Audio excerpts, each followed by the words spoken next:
Okay, so seeing 6 o'clock, I'll call this meeting for the budget workshop to order. Madam Clerk, can you call the roll? Oh, then we don't have to do that. Okay. Pledge of Allegiance.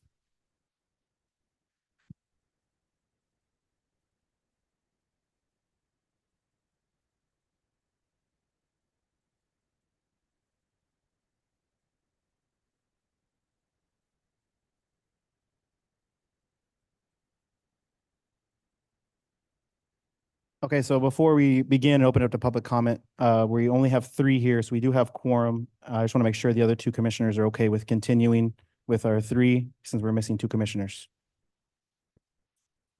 Are Jonathan and/or Art planning to join us? Commissioner Gonzalez is not joining us. It's doubtful that the mayor will. Vice Mayor, if I may, it's Brad Weissman. You don't need a quorum for workshop. Yeah. Go ahead, Brad. Yeah, the clerk is correct. It's a workshop. You do not need a quorum. That's what I was going to tell you. I just want to make sure the other 2 commissioners, I'm comfortable continuing because we are kind of behind the 8 ball on this, but I want to make sure the other 2 commissioners are as well comfortable with continuing. You mean us? Yeah, absolutely. I think we're just like, we don't have any other dates, so we might as well just advance. If anything, any doubts will come in workshop number 3, I'm sure. So with that being said, I guess we'll open it up to public comment. Any here in the log cabin? Hearing none. Any on Zoom? Also hearing none. So we'll move on to, I believe we left off at admin. Yes. And if anybody could correct me on what page we left off, unless we want to just start at the top and work our way down. I don't remember. I know we talked about the lobbyists was kind of about where we left off, but I'm not 100% sure where. I know we talked about lobbyists. Were we going through in consecutive pages at that point, or were? No, we skipped down to lobbyists because that was the topic at the time. But I don't know if you guys would feel comfortable just starting at the top and let's just go through that whole, so we don't miss anything unless, so let's do that. We'll be starting at the top. And that. Pardon me, Vice Mayor, you have a late hand raise. I'm assuming public comments. Up to you if you'd like to take them or not. Yeah, we'll open it back up to public comment.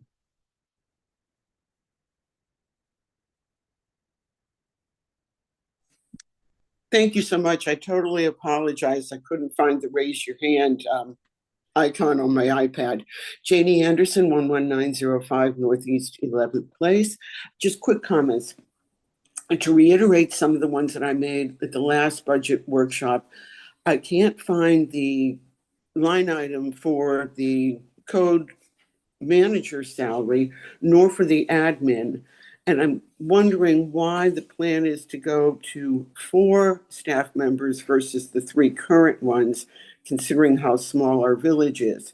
Then one more item, if I might, is the $8,100 set aside for the attorney to, I'm assuming, attend meetings. Is the plan to have him at every meeting?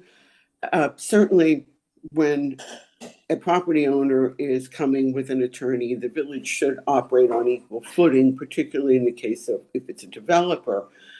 But for the most part, I believe staff usually will know in advance if that's going to be a situation, because people aren't shy about telling you they're coming with an attorney.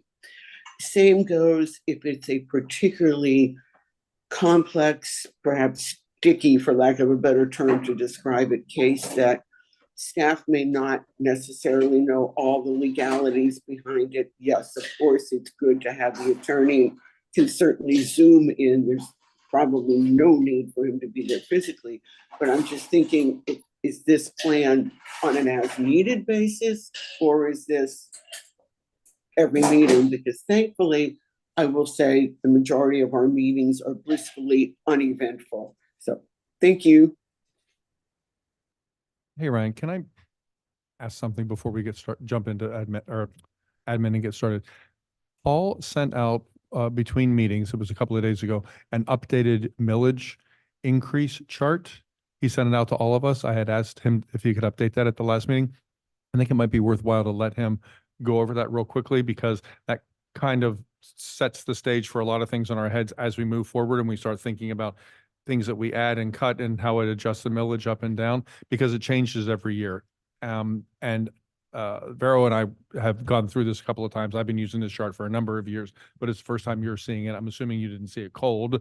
Yeah, but I think it might be worthwhile, especially for people who tune in now and later, to have, so they can understand what that chart means.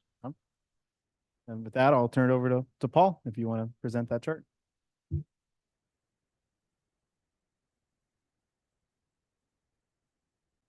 That'll take me a minute.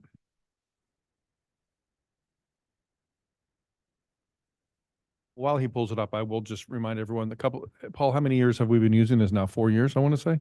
This might be the 4th year. So we talk about millage in an arbitrary way, and it's all, the taxes that we pay with the taxes with a dollar sign are an equation that is the millage rate, which is a percentage, times the taxable value of our properties, which is not the same as the assessed value of our properties. And when we, every year, because of the total taxable value of the village, a millage rate changes. The value of 0.1, which is how we measure a millage rate, changes. So we talk about the millage going up and down from like 9.7 to 9.6 to 9.5, and we adjust it by 0.1. I found it valuable, and Paul put this together with me a number of years ago, to see what 0.1 means, not just in terms of the total budget, but in terms of how it impacts each individual property owner based on the value of their home. So that's what this chart is, and I'll let him present it now. Oh, they're still pulling it up, but it shows a range of taxable values. Hey, Barbara, they're over at Village Hall. Okay. It's a range of taxable values for the properties, and what a millage change would represent in a dollar sign for that property. It's very interesting to look at, because it's also interesting to see how much money we're making off homes of different value ranges, and how many homes in the village people are homesteaded and have lived here for so many like decades, truly, that they're capped at how much they can increase each year. So we can see what a millage really means. So for almost half of the owners in Biscayne Park, a 0.1 millage change equates to a change of $1.25 per month in taxes. So it's very insightful to look at that. And I'm tap dancing here, Paul. Great, there it is. I can stop tap dancing now. So I'll let Paul take it from here. You almost finished, so that was great. The purpose of the chart is to illustrate sort of a macro or a big picture on the economics of the community in terms of where the most houses are that generate the most, what value the houses are that generate the most income. And that's the particularly interesting point. And most of them, more than half of the houses in the community are, as Max said, homesteaded, which means they're capped under their Save Our Homes Act, which keeps them at the 3% per year, no matter what the increase from the commission or the property values, they can only grow at 3%. So we operate in the accumulation of the conglomerate of all of those dollar amounts. We don't operate on is Susie's house more valuable, then we're going to get that full value. We just operate on the total amount that the property appraiser will collect. But on the micro level or the individual level, this helps the commission recognize the incremental impact that each resident will experience for each millage rate, which Max said, but also by property value, or like what number of houses are really in that category. But the point that he made is very valid, that it's a very small amount, because our millage rate is in the upper corner of what the cap is, but also so many are homesteaded, so it's very small. We also often ask what does 0.1 or 1/10 of a mil, or the incremental from 9.5 to 9.6, or from 9.5 to 9.4, up or down from where we're currently set. But right now, each 0.1 mil with today's proposed budget is $41,344. So that's the total amount of money the village receives from those decisions. And so it's actually a fairly small amount of money in the scale of a $3 or $4 million budget, because there's so many other revenue sources that the village enjoys. So that's the big picture. The chart's available from the manager, if anybody, online, or anybody wants a copy of it. I know the commission's already been given a copy. May I ask you a couple of questions? Yes, sir. So the 0.1 millage value of $41,344, that's the number that I'm now going to keep in my head as we go through the budget, and know that if we were to increase I'm going to just call it $42,000. If we increase $42,000, that's a millage rate. If we cut $42,000, we could drop 0.1 in A the tenth millage. of a mil, yeah. A tenth of a millage. Is that value, you said it's based on the current budget. Is it based on the budget that we're still going through that is over by 600 and some $1,000? That's not the net number right now, or is if it were balanced right now? It doesn't matter.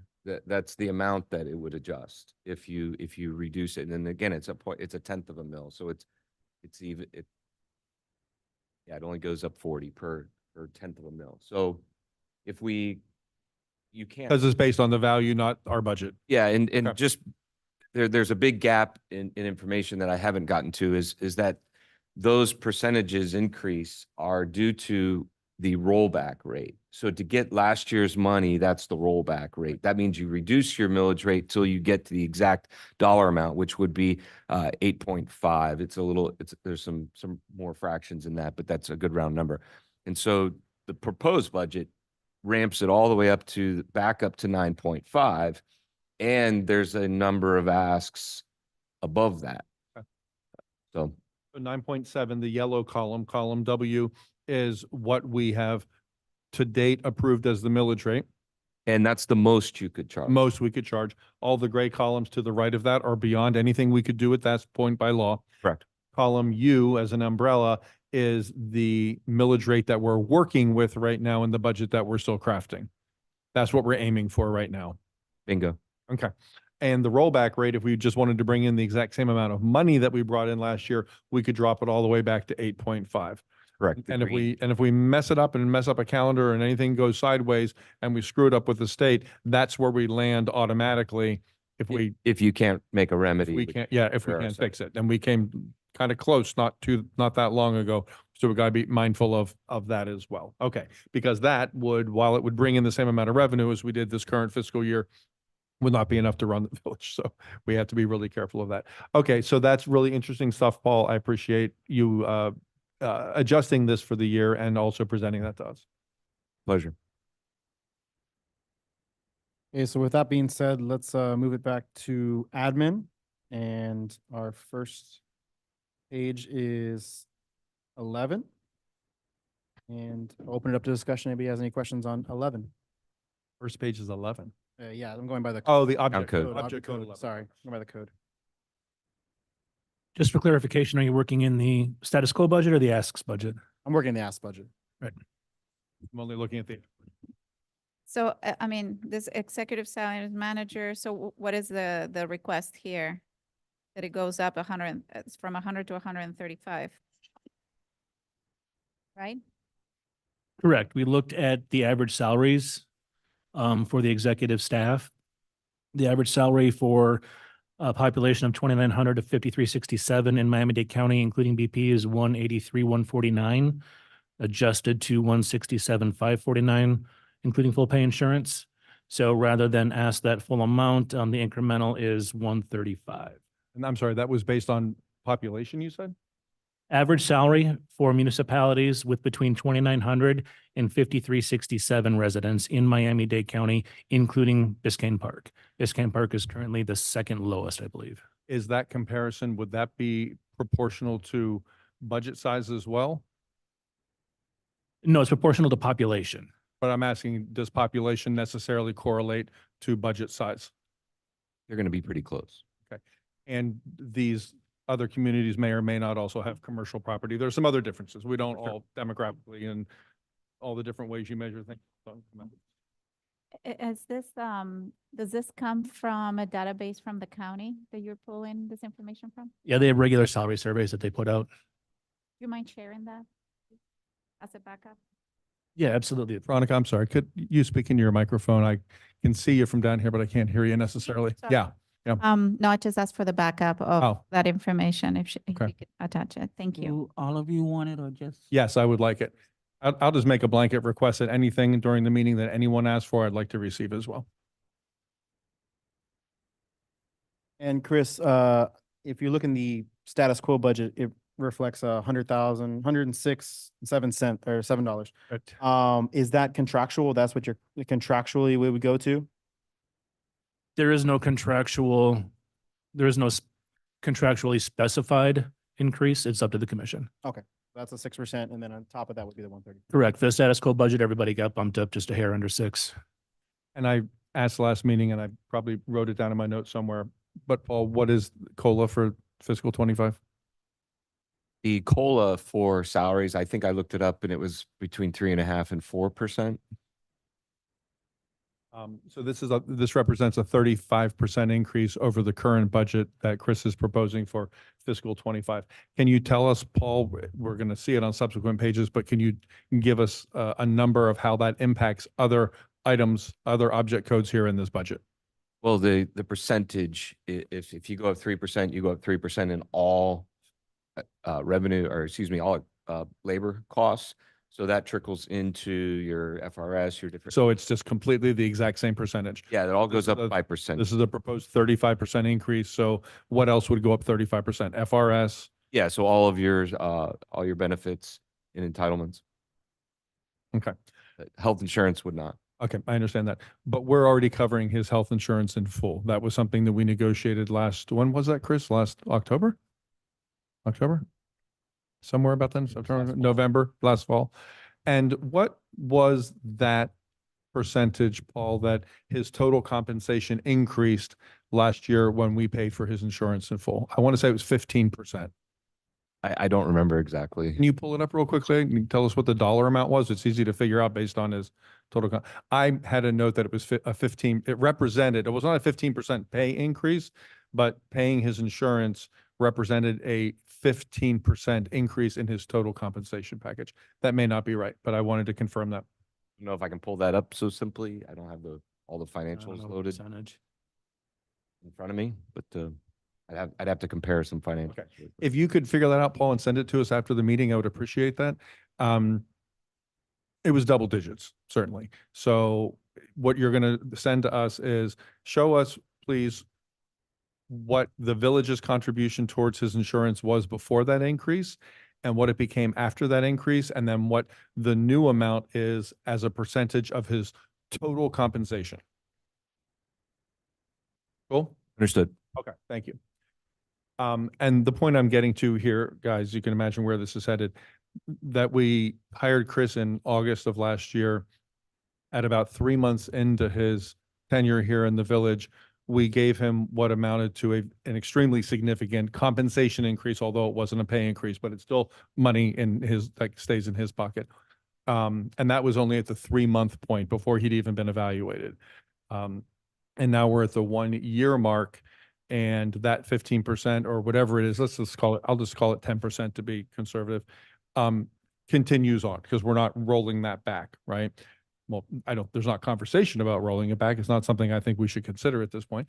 But that this 35% increase would be an increase on top of what we already gave him. Let's say it's a 10%. I don't know if the math quite works like this, Paul, but if it's 10 and 35, I'm not sure that really comes to 45 when it's a total on his total number, but let's say it's a 45% increase. That is an enormous increase. And Chris knew what the package was when we hired him, and we had conversations with him about this when we interviewed him. Had he done the research about the cost of living in South Florida and what it would entail moving from Wisconsin to South Florida? And he assured us that he had, and that the pay, he could absolutely make it happen on the pay. At the time, he did not say, I would be expecting something much more significant than the cost of living increase that the rest of staff normally gets. At that point, he could have said that, but he didn't. And he did not say, and I've also done additional research, which he could have done then, that indicated that he would be paid lower than some of these other municipalities, and he would be coming back at his first full budget and asking for something that would be commensurate with what other communities are paying. So Chris came into this eyes wide open and had ample opportunity to make sure he was making the best decision. And he says he did, and I believed him then. And but we've already given him an enormous compensation increase, although it's not direct pay. I think this is in excess of anything we should consider. Because if you look at a $35,000 increase, now that we know a 0.1 of a millage is about $41,000, $42,000, that's 85% of a millage variance. You think about what 0.1 represents, 35, just in this one line item, it's 85% of 0.1 millage. I think this is an excessive ask. I find it almost insulting that he would put this in front of us as something to consider. It sounds like he's putting a huge number, hoping we'll dial back and he'll still get a very big number. And I think it's an unrealistic and unreasonable starting point for this conversation. That's not my intention.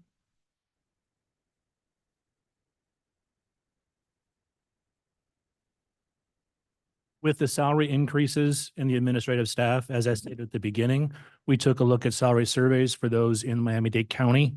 And we're working on bringing, whether you want to call it parity, equity, equality, whatever word you want to use, bringing Biscayne Park's executive salaries in line with others in the municipality. And as I explained in the email, I believe it was yesterday, this is not a let's pay Chris more thing. This is a because I'm not going to stay here forever. That's, guaranteed.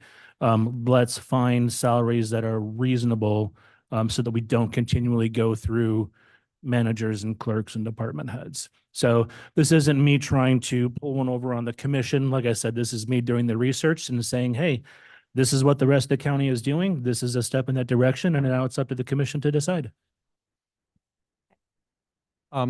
Chris, could you provided us salaries based on population of some other municipalities. Could you also provide to us, please, the budgets for those communities so we can see how our budgets compare to them again, because our community is very different than other communities in that there's no commercial here and our budget is not just based on residential taxes. It's solely based on residential taxes, whereas other communities have other sources of income and their employees know that. Yeah, I tend to agree. The 35% increase on top of the, call it a 10% increase for the year equates to a 45% benefits increase over 1 year. Seems like a lot. I do agree with Chris that I think that the salary ultimately is low and it's something we should be working towards over a number of years. But it's a large ask in 1 year to swallow a 35% increase. I'd be more in line with leaving it at the 6%, the status quo, and if there's consensus of that moving forward until we get to the end of the budget process. I'm in 6%. I'm in as well. Okay, so we're gonna move that one to the 6% increase. Paul, are you going to keep tally of the I'm working money on it. moving up and down? I was also still finishing the math you asked a minute ago and Okay. Oh, the excellent. answer from my accountant, and it was exactly 14%. It was 14%. Okay, So very good. sorry, you're rarely off by a whole percent. 14% plus the 6, that's a 20% increase. Okay. Okay, so we're moving on to. Hold on, I'm sorry, I think I'll make a note here real quick. sorry. 2023 insurance Yeah. The health pay insurance adjustment. equaled Okay. 14% compensation increase. Uh, Was it on the contract at 100? And then we gave October was. Chris, And you adjusted the health benefit. Chris, It's not, that's a gross percentage. It would be less than that as a net because you would lose the tax deduction of that money. So it's probably a net, probably a 12, full 5, be my guess. Does that make sense to you? No, run that again. Sorry, I was writing notes. I just wanted to be completely accurate that if you move healthcare deduction into salary or cover that, you lose the tax deduction. There's a tax through the deduction. process. This is out So there. it's a net effect, so it's a net of what? about 12 and a half. 12.5. Okay, so we'll go with 12.5. Chris, I have a question for you when you're ready.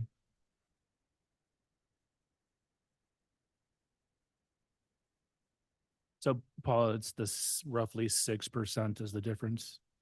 Yes. What's your question?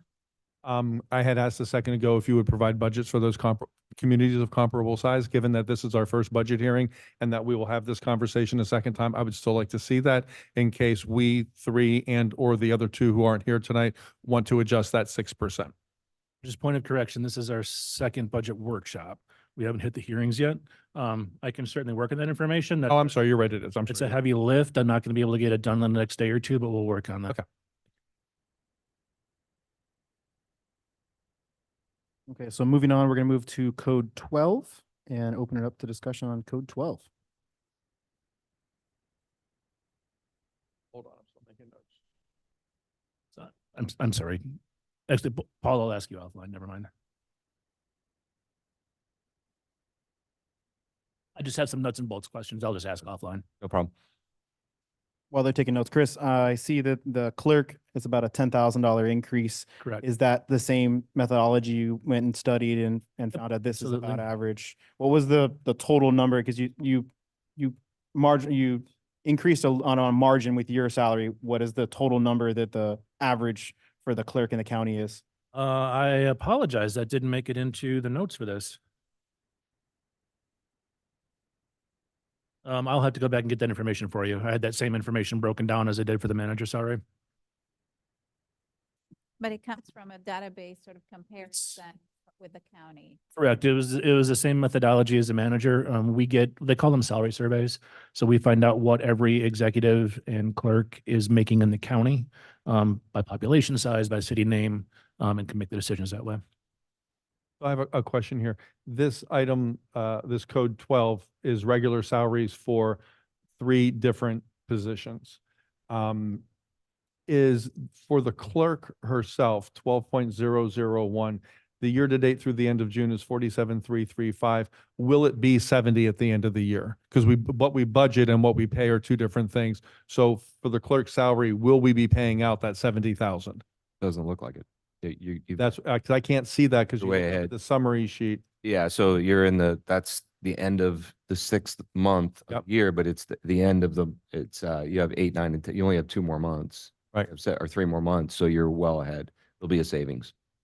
Of how much? 1,000? So in other words, her salary is not 70. It didn't start at the beginning of the year. You follow, the actual is what we spent and the budget is what is contracted. Right, we budgeted for 70. Right, it was empty for a while, so you weren't spending that line item at some point in time. So When did you start, Pamela? Right, when? what month? Month. September. Yeah. Right, so she's been here the So it's a entire little fiscal higher. year. But it also could be lagging a month. It was mentioned last year during the budget cycle that they moved 70 into that line item to account for future pay raises. That Correct. that pay wasn't 70, but it would be accounting for those future pay raises. So the pay might not be 70, but that's what it's accounting for. You're Right, so what are we What- paying right now for the clerk total? And but what will it be by the end of this year? It should be 70. It will be 70 by the Mm. end of September. No. I mean, that's what you, We'll have to pull those numbers. You're asking for specifics Because- that we don't have handy. because I your have a summary previous, chart. It just takes a minute to, I Right. only have one screen. I'm used to 10. So the question is, we approved and budgeted for 70. And so far up to June spent 47,355. It's not pacing in Correct. order to reach the 70 by the end of the fiscal. Looks like it's gonna be like 60, less than 64. So what happens with the difference before? Are you, is it the contract? I don't know if there is a contract in place or there was an agreement in place. Was it for 70? Because that's what we approved. Okay, so how is that being fixed in the next few months that we have left over?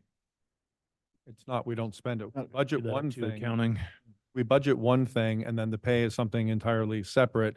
But according to my math, Paul, it's going to come in, let's just call it $64,000. So we're going to be paying $64,000 for a position that was budgeted for 70. So we're $6,000 under. Correct my math if I'm wrong. I did it very quickly and rough. And now we're budgeting $10,000 more beyond a number that is already $6,000 greater than we are spending. See, but so my question is, and this is a question to Paul, if we had budgeted for 70, first the question is, why are we not paying that if we approved it? And the second is, will we? Or why are we, I mean, if the committed, it is, the contract or the agreement with the clerk was for 70, and she was hired under the impression she's going to make a certain amount of money, and we're not pacing to that, how do we fix that?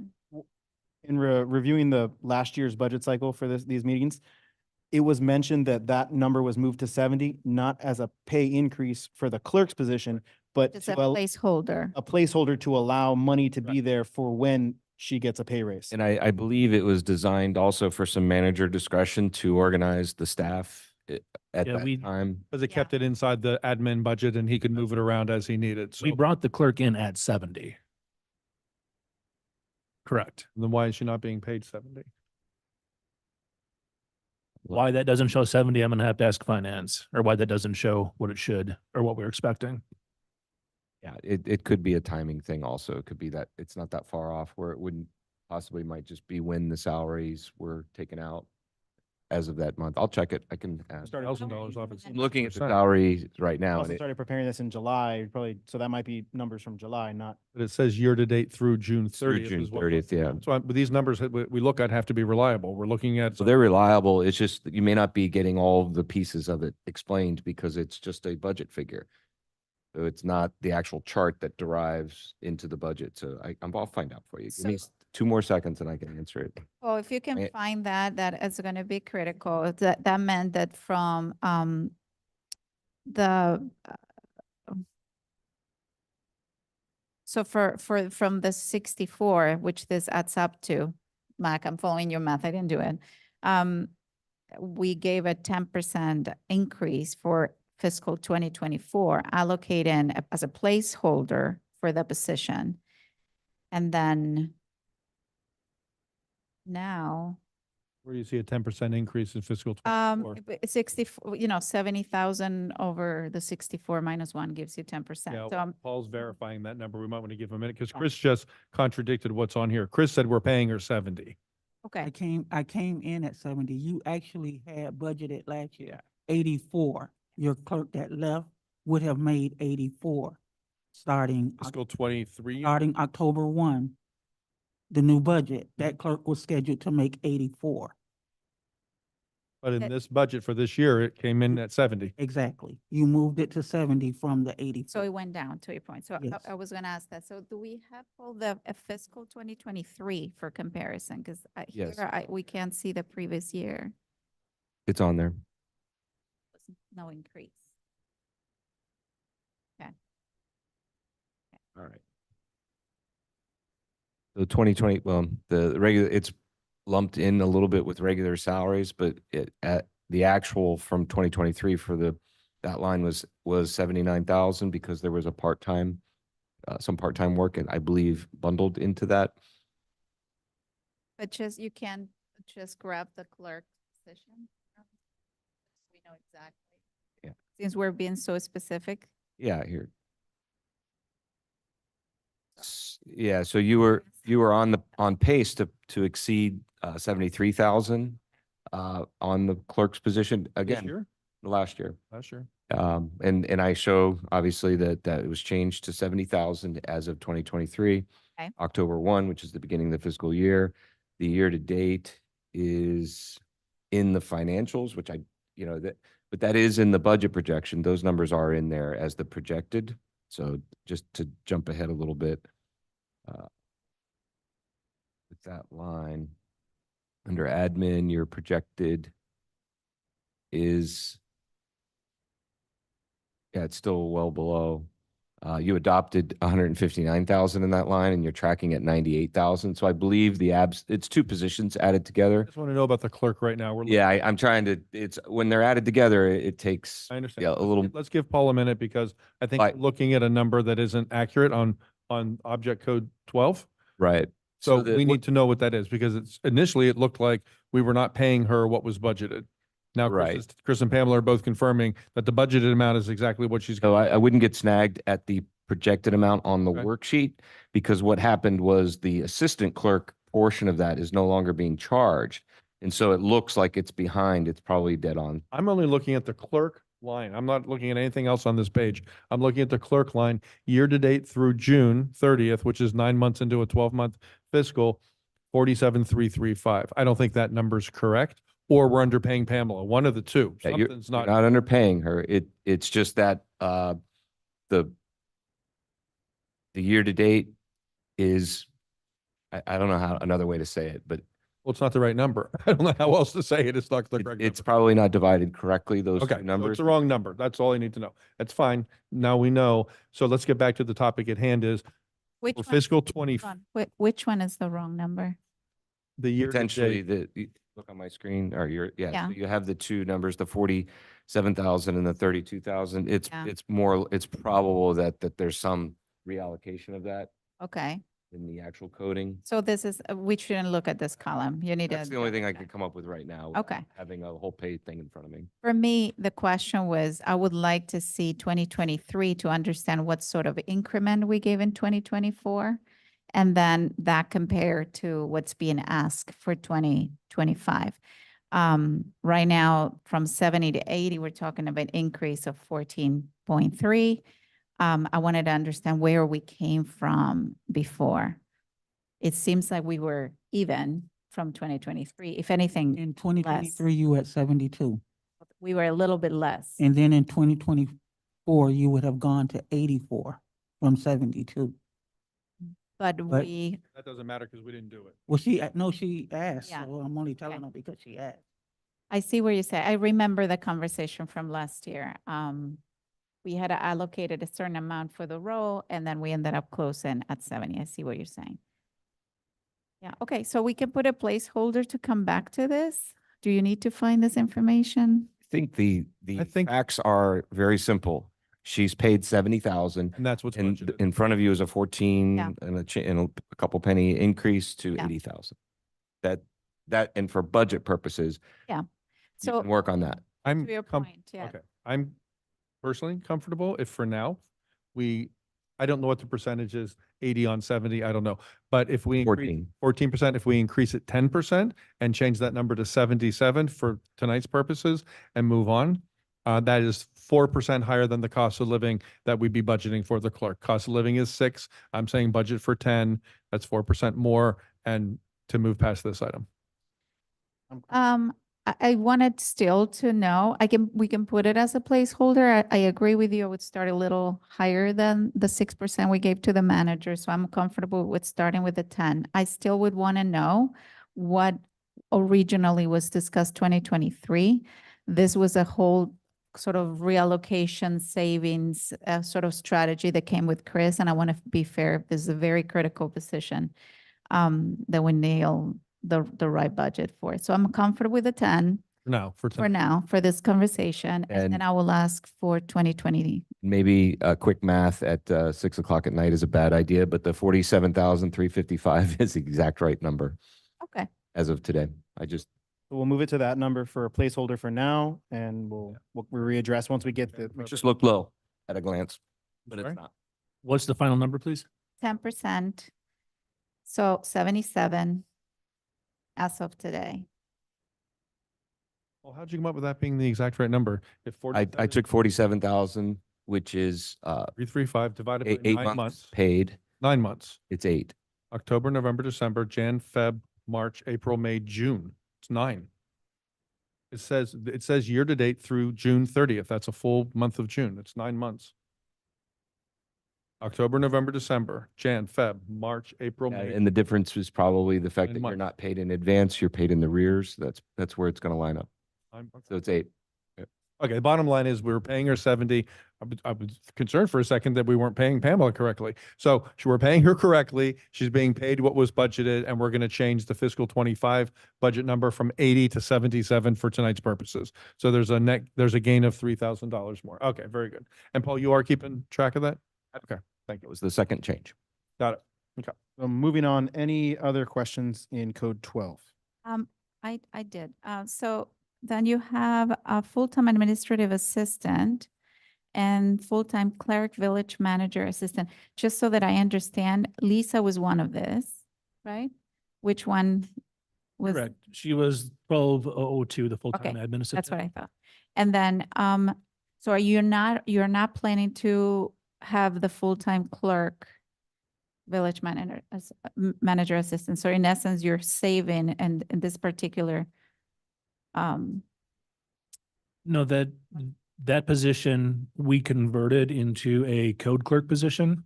okay, So we took it So out you of move it admin and moved it somewhere to else. code. When it comes to the clerk and any sort of help, this is what you think you would need. This is what I think the village can afford and what would be approved. What we need is a little bit different. And that's what I'm going, because you had here some money, and I know you're focusing on code, that's sort of your move here. But since we're in budget season, I want to make sure that then there is no space for additional help when it comes to this. Yeah, we actually need an additional full-time assistant. So that would be at the, just off the cuff, that would be at the 45.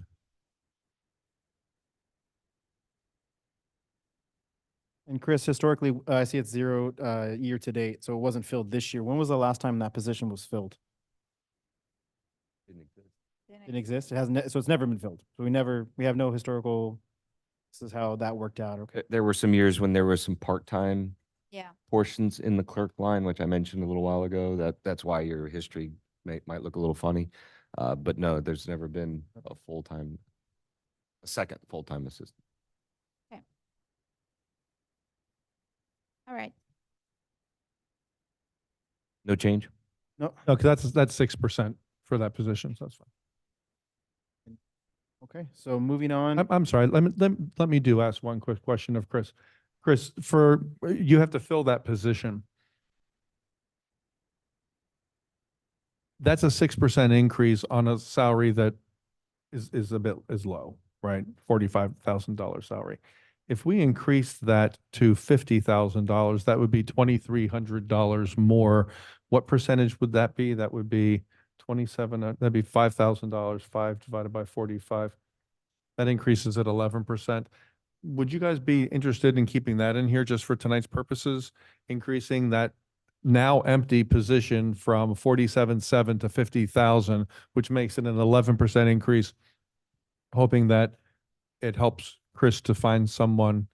I mean, I thought the last one was great, so it's not about the quality of the person or the work we got from them, but to help him recruit.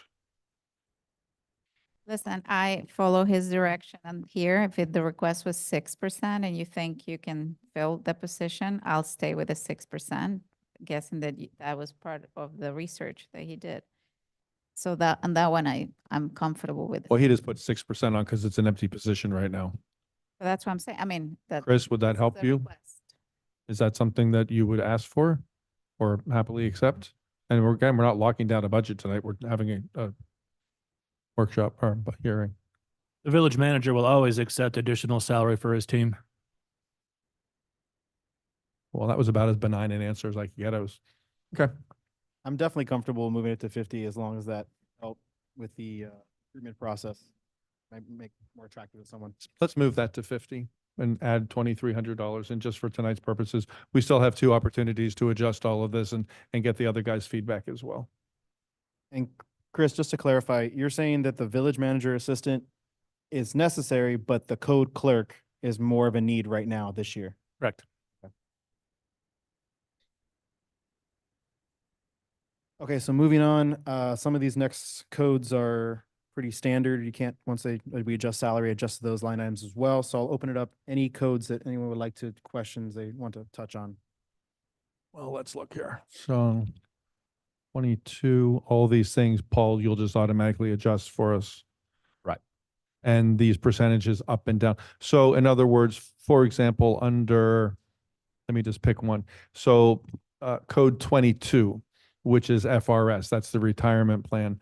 Senior management, that's the manager only. That number proposed that we see of $46,602, that will drop in proportion with the decrease. So can you, real quickly before we move on, for the interest of tallying here, can you give us an idea what these other areas will drop? Because we just, not only did we decrease the budget for the salary, but other things come along for the ride, and it's pretty significant. So I think we might want to have that in front of us. If you talk about a few things that I don't have to pay attention. Okay, very good. So we'll go. I can try. Okay, so that would be, just so we're clear, that would be FICA number 21, right? Yeah. And it would also be FRS number 22. And is that it? Health insurance is already taken care of. Life insurance, I don't think we need to, I don't need to touch. Does it impact workers' comp? No. I do have that same question I had A last. little bit, actually, just Chris, Does? Okay. nominal. So those items, if you could do a quick calculation, okay, that'd be great. Thanks. Chris, I still have that question about workers' comp. It seems like we're doubling our workers' comp this year. Have we figured out why, and triple in the police department budget? We figured out why that's happening? No, not yet. So no other questions? Do we want us to touch on 31 again? I know we had a lot of discussion last time on the HR support, grant writer, and lobbyists. What did we decide on the lobbyists? Just to keep it as is? I know we had a conversation about lobbyists altogether, but do we change anything on 31? We discussed it at length, and I think we didn't direct the manager, but we were kind of hoping that we would have some more information as to what other municipalities do, what they get from their lobbyists. We make a change there. We put out a request for information from other municipalities. Mhm. Hasn't come back yet, Okay. but we're working on getting that information. Well, maybe for the September meeting, we'll have, and that information that you requested, Pamela, would just be kind of what they're paying, what they're getting? Actually ask for the contracts. Oh.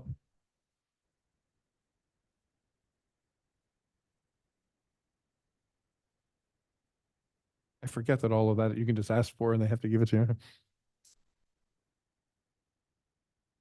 Okay. I do have a couple of things here, Ryan. While he does that, okay, HR, we talked about 31, we talked about that. And Chris, we talked about the app. Okay, looking at my notes here. Okay, that's it. That's all I have for 31 right now. Did the 15,000 under public communication, was that already? That hasn't changed, right? Since the first time we received the ask budget. Correct. To be clear, nothing changed from what we're looking at. Nothing was changed at Okay. all. Even things, no, I'm asking.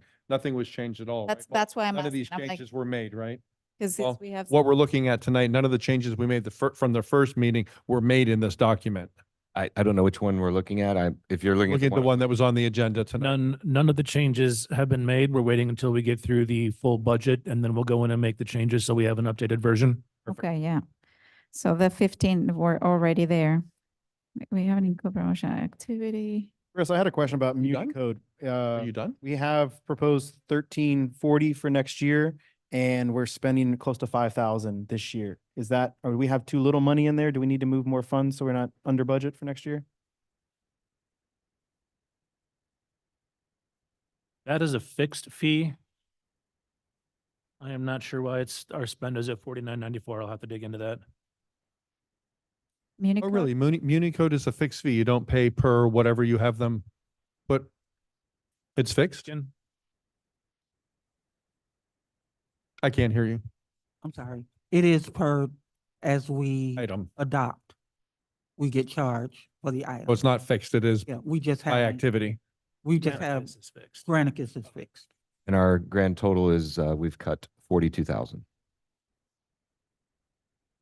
Grand total so far, or that's what the additional New FRS? salary positions plus the benefits, What is the, I'm keeping them all separate. What is the benefit change? 10,000. 10,000. Thank you. A little bit of rounding if you will accept that. What is that, Paul? 11 and 12. Or no, 11 and 12 was 33,000.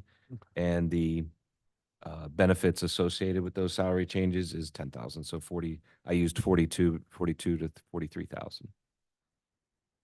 You're keeping track. So the manager down 30, clerk Yeah. down 3, Yeah, and the corresponding benefits was 10. okay. Before we move on from code 31, I know last time we talked about HR support and we asked the clerk to see what was available out there for templates for HR hiring. Were you able to find anything? Is there anything updated on that line item? I've put out requests for some people to share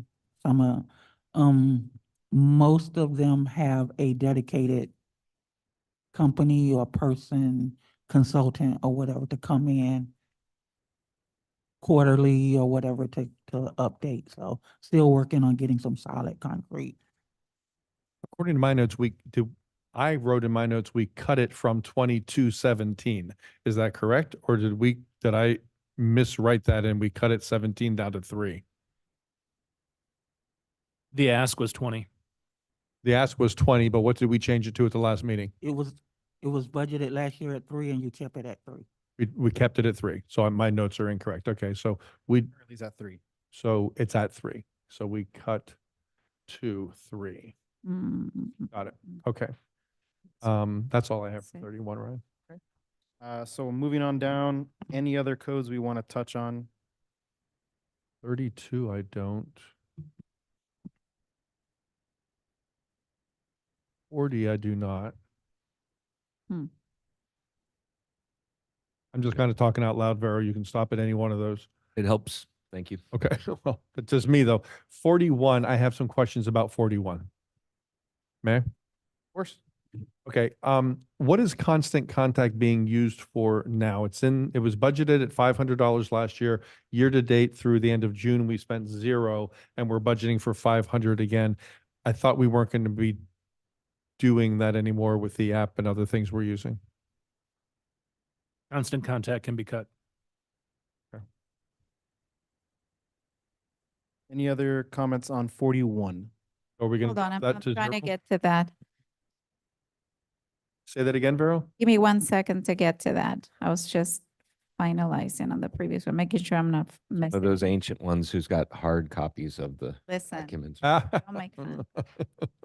Chris, while we're, remind me, Um, phonedoctor.com, that is our landline phones that service? Yes. Yes. Okay.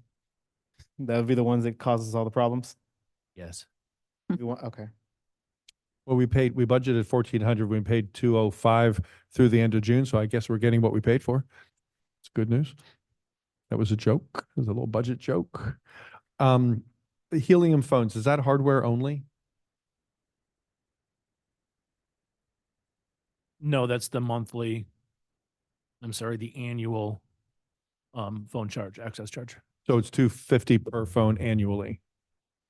And is that number 28 correct? Because last night you walked something onto the agenda and I wasn't sure what it was. I thought a number of phones was going to change. So is that number correct? That will number, if the commission approves the addition of the additional line to the command staff, Huh. then that number needs to increase by $250. We need to increase it to 29. So I would be fine considering that we're going to be addressing that at the next meeting. And I honestly didn't even look at it because we were handed it when we got here last night. Why don't we anticipate that Chris is going to get that from us at our next meeting and change that to 29 phones and increase that by $250? Do you agree with that, Completely agree with that. Beryl? Yep. Yeah. So can we do that, Paul? Chris, though, that's all the cell phones for the village, right? So if we see cell phones anywhere else in other departments that should have been cut, and if it was just an error that it's there, because there's a Correct. number of them in code and police and things. Yep, we'll be fully switched over. The only thing that we may end up still carrying with AT&T is data for the tablet that code uses. That should be it. So say that again, you want the phones put in their departments or you don't mind them all here? You No, just I want a was just list? saying Helium phones, we need to increase it from 28 at 249.72 to 29 and increase the total by 250. Just add a phone. Okay, I caught the Yeah. tail end of that. Thank you. Now, so that's what Ryan was saying. I didn't catch Oh, that. That's No. fine with me. Okay. What is Um, a phone doctor? Yeah, you mentioned that, okay. So regarding phone doctor, should we keep that at 1,400? It's not being spent. Is that something, Chris, that you need in there? So what I've been doing recently, I don't know how much I can get into. The short version is I would like to look at a different solution other than Phone Doctor. If we look at a different solution other than Phone Doctor, we're probably going to be spending closer to $4,000 a year on a phone service. And this is for landlines. This would Correct. correct our landline issue. But you have budgeted here 14. 1,400, yes. This has been a rapidly evolving situation with Phone Doctor. But are you saying you need to consider higher, like higher estimate for 2025? Correct. We should have that. I would ask that the commission considers putting that at 4,000 for next year. Do you have something to show us on that, or? No, that's, I'm being very careful about what I'm saying. In order to present something to the commission, I have to go out and get the required quotes or estimates or proposals. I have not officially done that, so I have nothing official to present. I had not had that conversation with Phone Doctor. They know we're displeased, but that's why this is, I have nothing to show. Understood. Okay, but if we right now, why are we only at 205 year to date against a $1,400 budget? Are these numbers not accurate, or that it just came in lower than we expected? With Phone Doctor, it's essentially a pay-per-use of support type situation. Okay, so 1,400 is what we budgeted, but we've only used $205. So if you've not even decided to do this yet, look elsewhere, that would require an RFP, correct? Correct. So that is a several month process. So we'd be well into our next fiscal year before something would happen, if it were to happen at all. So that $4,000 a year would not be $4,000 for fiscal 25, because we would have eaten up a couple of months of it. So let's say we lost 3 months, it would be 3/4 of that number. If he's saying it's $4,000 for the year, we wouldn't need to put $4,000 in here, because it wouldn't be a full fiscal year. I just want to reiterate that $4,000 figure, that's not a hard figure. That is a, Market research. placeholder, napkin math kind of a thing. That's That's not. 4,000 for support or for the phone systems? Because the next line item down is Village Phone Systems, Village Hall, $5,000. Correct. That we're stuck with. That's a lease that was created, or that was entered into the year before I came. That's a 5-year phone lease with equipment. We're stuck with that. The phone service, there are other options for phone services that use our existing equipment. 5,000 is just for equipment, and then Phone Doctor is the service. Correct. Well, the next line down, the phone system for Village Hall is budgeted at 5,000, and year to date through the end of June, we're at 3,450, let's call it. That's $400. It's coming in $400 under there too. So if we're keeping that at $5,000, we're really $400 ahead there. That's just lagging. The $5,000 budgeted based on a lease. Right, but the actual numbers are not, we're not spending all that money. We're not spending all that $5,000 if these numbers are accurate. We will be spending the $5,000 by the end of the year. They're accurate through the end of June, real time. So you've only got 3 months left. It's Right. close. Yep, it's right there. Right, that's what I'm saying. If you take 3,448, 3,448 divided by 9 times 12 is $4,600. So it's $400 under budget is what I'm saying. So we're not, if these numbers are accurate that we're looking at, and it's going to pay, if it paces out at the same amount every month, then we're not going to spend $5,000. We're going to spend $4,600. So there's an additional $400 that if we kept the number at 5,000, there's a $400 buffer in that department, even within the code even, that can be used on the item above. Based on the fact that we don't really know much about what he wants to do and he hasn't even started the process, I'm fine keeping 41,002 Phone Doctor at $1,400, because we don't even know what's going to happen, if anything at all. So I don't like sort of having a pad in the budget for something that's that preliminary in the process. It just puts extra money in a budget that could be spent on something else. I'm Fine. comfortable to leave in like it is too. And Chris, you have one more budget Oh. meeting just to bring any other different, solution for consideration. Yeah, I'm fine leaving it. There's other funds in this budget where, in this department, we can move it around to find those funds if we need to. Okay. That's all I have for 41. So moving down the codes, any other comments we want to make on admin? In 42, I do. The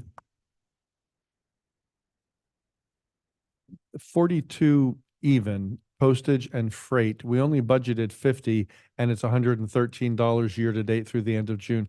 Pamela, is that for the variance mailings? What is that for? What's postage and freight, or is that just miscellaneous postage and freight through the?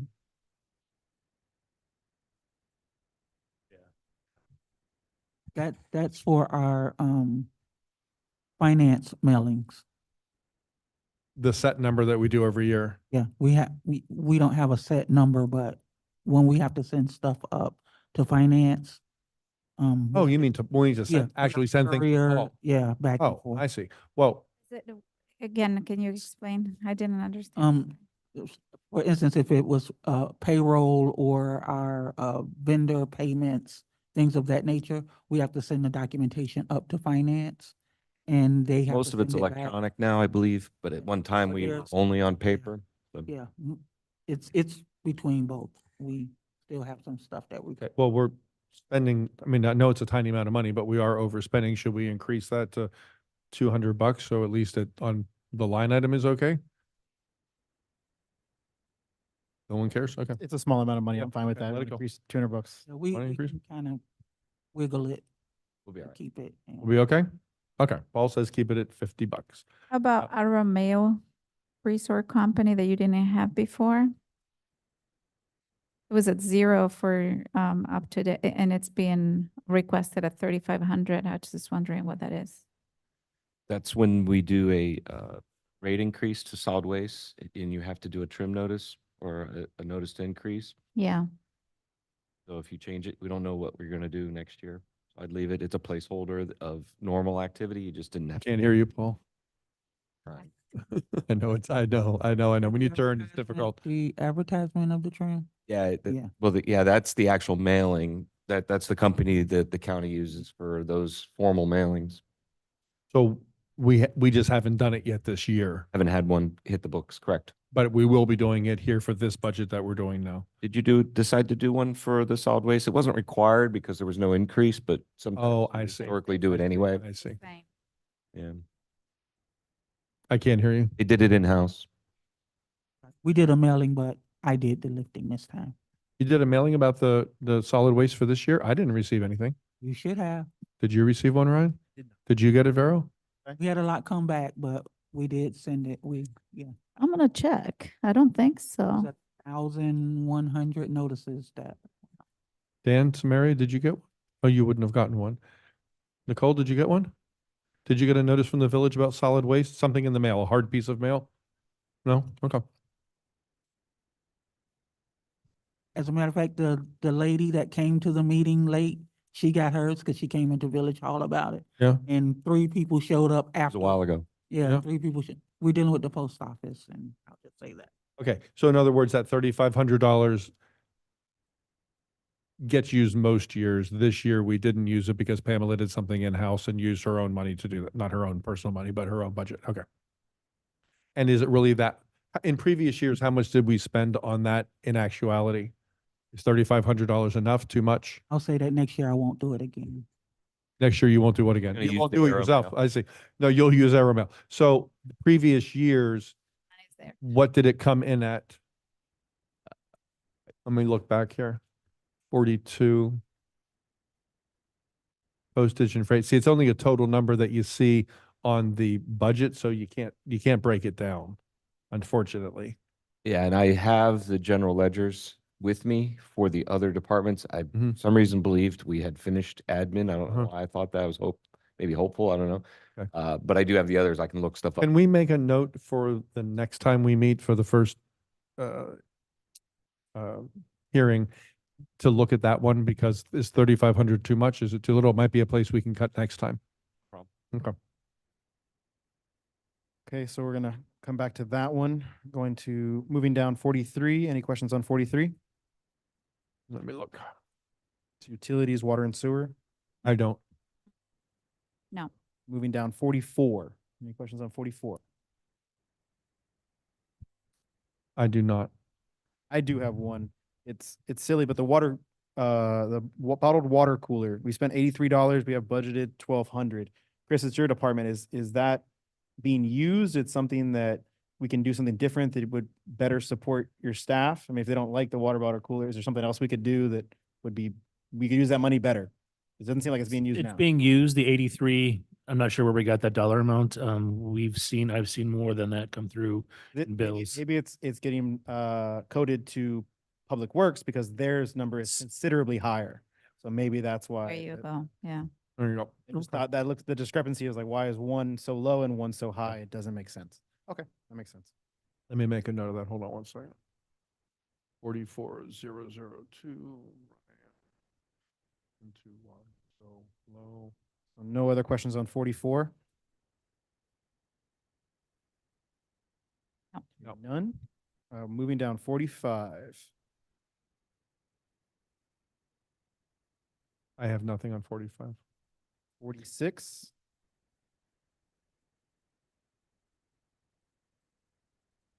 The, The ADA walkway, that's in the CIP, correct? Correct. The log cabin fire alarm inspection and maintenance. It says 0 to date. We are doing that, correct? We're going to be doing that? Yeah, we are doing that. We just had another bill come through.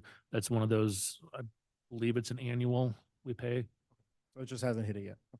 And how does that look? 46. That dollar amount was based on the actual contract price. It's an actual hard contract. Okay. 47, I know resiliency guide, that's money we put in there for when the resiliency study is done. We're going to send out a mailer. Any questions on 47? Last year, we mentioned that resiliency guide in 47 is for when our vulnerability study is done. That's to send out a mailer. It didn't get completed in this fiscal, so it's rolling over to next fiscal. Yes. Results, it's going to be a mailer that when they're done with their study. Any other questions on 47?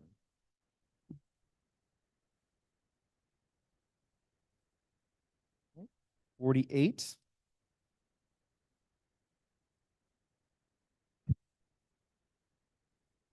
Legal advertising. That's based on usage. And Pamela, what's happening with that? Are we moving away from print and into some portal or something? I would love to. Wave your Alright. magic wand. We I did may- just get a notification from Miami-Dade County that they are now allowing us to it's kind of not complicated, but Vice we Chair, have if I, to, we have Yes. to go with, look at their contractor. I've given all the information to our attorney, so he can, possibly tell where he is with it, that he's seen it. But we've been given permission that we'll now be able to do some of our, probably most of our legal advertising through through the the, county portal, which is like $50-$60, I think, an ad As versus opposed to, Miami Herald 1600. Because DBR removed their legal noticing, so all of our fees and stuff we're noticing is in there is way off because of that. Brad, I heard you on there. You want to comment on that? yeah, if I may. So what the status is we were waiting on the county to come up with a vendor to do the online publications in accordance with the amended statute that happened last year, which permits the legal publications to be on a county-wide website. The county they've approved an agreement. We're waiting for the county to send an agreement to the village so that we can review it and bring it before you for execution and send it back to the county. At this point, they have not. There's one that was anticipatorily approved by Miami Beach, but it was just based on what the county did during their county meeting when they approved the agreement. They have not received the agreement yet, nor has any other jurisdiction that I'm aware of. We're hoping within the next month or so to get that agreement so we can present it to the commission for their approval, or for your approval, excuse me. Thank you, Brad. so what does that mean in terms of that line item for us tonight? Well, until we can get the agreement approved and get up and running with the county's website, we're still gonna have to do our legal advertisements through the Miami Herald. And again, how long do you anticipate that will be? I had put a call into the county attorney's office to see when they're gonna be sending out those agreements. I'm waiting for a call back. I know that the as I said, I know that the Miami-Dade Commission approved in form the agreements to go out to the municipalities, but they have not been sent out yet. So We can- let's say we it can- happened first of the fiscal year by then. Is $4,000 enough to cover through the county portal the number of things that we advertise at $50 each? Well, right now you have your trim that has to be advertised, and your election, information. So you're looking at 4 to 5 possible before that at $1,600 a pop. And they'll be, okay, but will trim be in September? September. Okay, so that's in this current, I'm looking at next fiscal's number. We have $4,000 in it for fiscal 25. Starting October 1st, if, assuming we were using the county portal, everything would go through there, even the elections, everything? It could. Because at $4,000 at $50, you said it's $50 each? Well, don't hold me to that number. That's Okay. what they were floating in the association. Got it. Okay, let's pretend it were that number. That would be 80 posts. How many legal advertisements a year do we do? Let's say last year, I think you did about 6 ordinances and plus your budget, 2 budget items. And then you had the special election, which was about 4, so let's say 6 and about 16, 17. Because you said they cost $1,600 now. Year to date through the end of June, we spent $7,600. When you divide that by $1,600, that means we only did, let's say, 5 through the end of June. From October 1 to June, we haven't done any since then, have we? July, August, have we done any? No. So that means we only did 5 year to date. At the new rate, 5 times 50 would be $250. That's why I'm saying it's this number, this $4,000 number, while it's way under for what we needed for fiscal 24 based on the current method and rate at $1,600 a pop in the Herald. At $50, even if we're double that, if it were $100, we only did 5 so far. So $4,000 just seems really excessive. If we're going with the new system at, call it $100 a pop, we've only done 5 of these this year. Is So that correct, look- Pamela? In fiscal 24 year to date? Didn't you say we've done 16? 16, yeah. Well, then I don't understand the math here because we've spent You've done- $600 year to date, and you said they cost $1,600 each. That's what I thought I heard you say. That would only be 5. When did we switch over to the Herald? That was partway. That was December 31st is when DBR stopped doing So we've only been paying that 1,600 per mailing since December. December. So how many did you So- do? October, November, December? Special election. That was in that was after the first of the year. She didn't resign until the end of December. That didn't happen in December. That happened after January 1st. Okay. So fiscal year started October 1, so we had 3 months, October, November, December, that you were using the daily business review. Right. So there's 3 months worth at whatever their rate was, and January through June at the new rate. That's what I'm saying. We're way under for this year. I understand that, but with the new system, and now it seems like this $4,000 is going to be way more than we need to budget. Just trying to look at the math here based on the numbers I'm given. So we included this $4,000 because of this nebulous new system that may or may not come into being and may or may not charge. The overall thinking on this was looking at what we spent so far year to date, which is about 7,600. Figure if we switch over to the new system, maybe halfway through the year, that's how we came up with that rough $4,000, assuming it would be 8,000 for the full year. So this is a best guess. The commission can certainly cut that back to 2,000, 1,000, whatever you'd like to do. We would just have to come to the commission for additional funds if we exceed. I'm just trying to put a number to it based on what I'm hearing here. And this year we way off mark, under. And I'm wondering if next year we're going to be way off over. It sounds like if we had some more accurate information on what we spent and what we potentially could be getting to, I know that the information might be hard to come by, but it seems like we're basically making an educated guess at this point. To me, I think leave 4,000 in there. Hopefully it'll come under and it'll be but I think, Maybe for the next budget yeah, hearing, we'll have if numbers something happens and it doesn't, that system doesn't come in, we might be well under budget. So like we are now. yeah, to cut it more, to me, I think 4,000 is a good starter and We are now and we survive. Maybe she'll have more information for us the next hearing. And the election we have to keep there. So the savings go to 48,100. Say that again? Which one are the savings you guys are talking about? We didn't change anything. Okay, so it's just keep it as the same. For now, and we'll see if we have additional information by September. We still have 2 opportunities to change this. And Pamela may have, based on what I think what Brad just told us, they may know certain, and then we'll have pricing and we can make a better guess at it. Well, I can tell you what, I'm looking at the agreement that was approved by the commission, although it hasn't been forwarded to municipalities yet.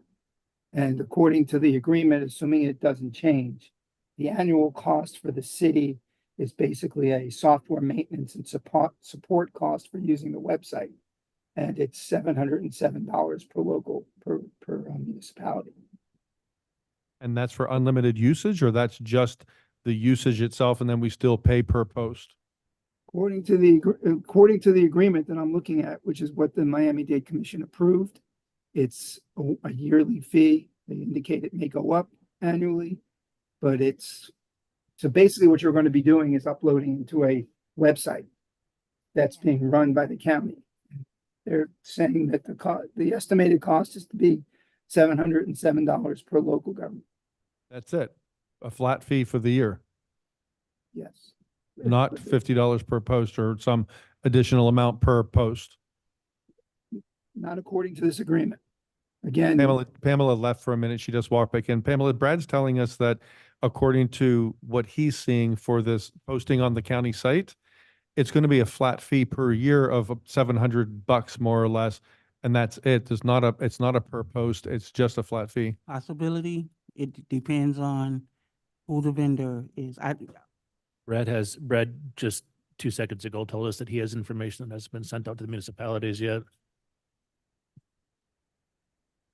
So I don't know. Moving target. And it has been for about 2 years now. Okay. I think it's floated, set fee, they've told us per post. Got it. Okay. So let's go back and look at this again. So we have legal advertising budgeted for $4,000. Brad's telling us that what was approved that was Miami-Dade County Commission, correct, Brad?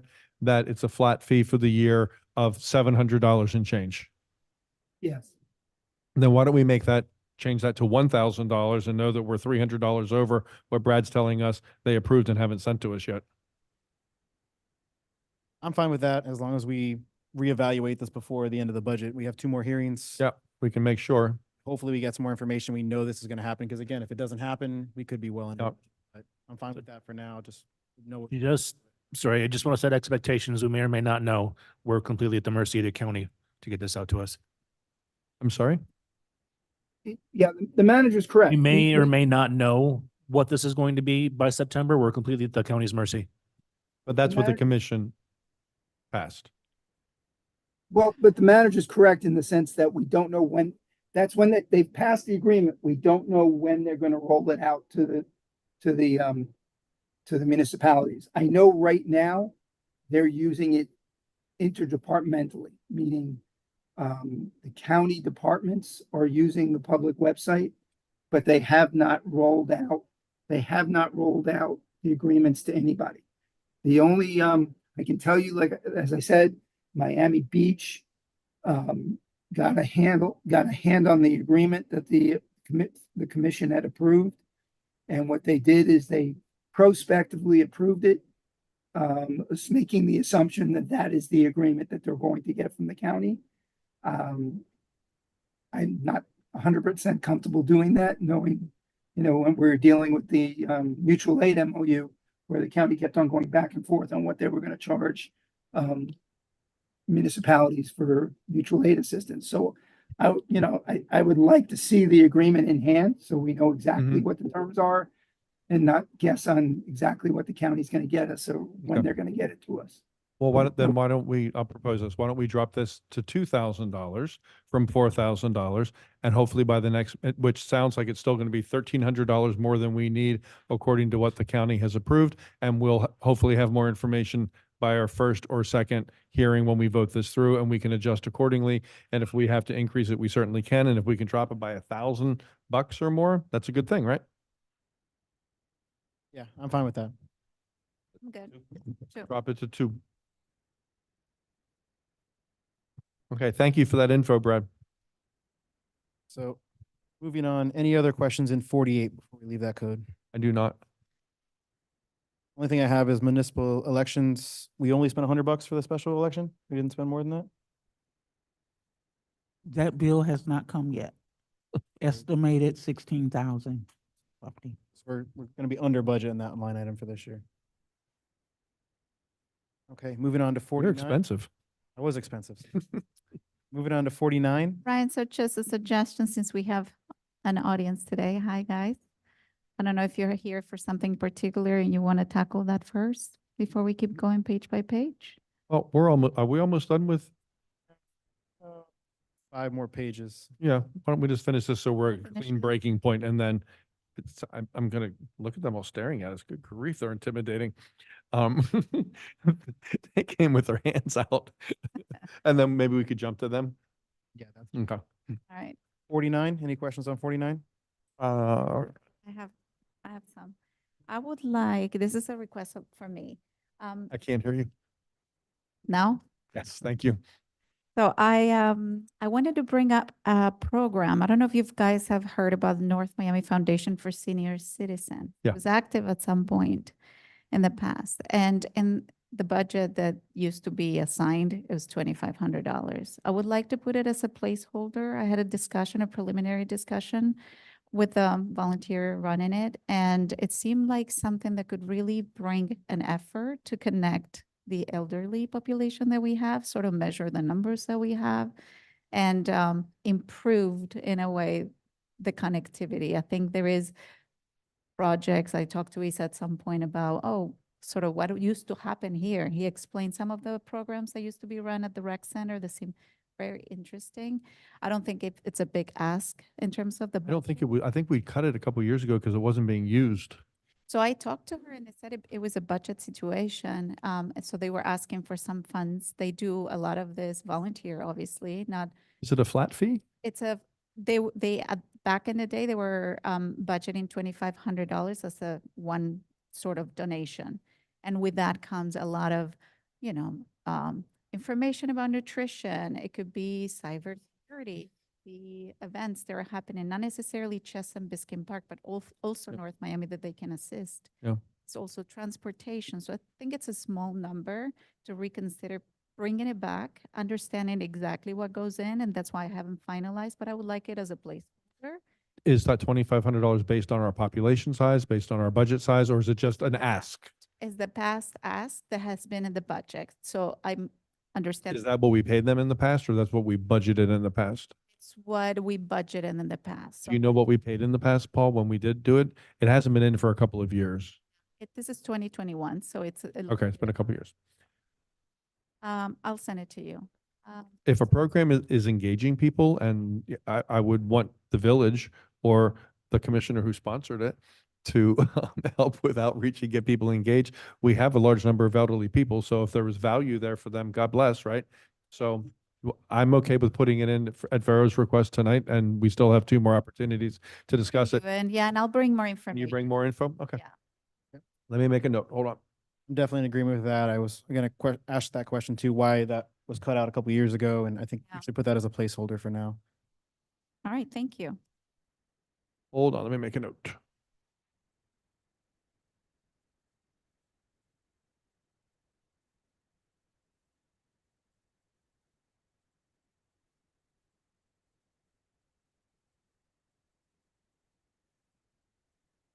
Any other questions in 49 before we move on? Sorry, I'm just playing Heading- catch up. So we decided 2,500 for that line?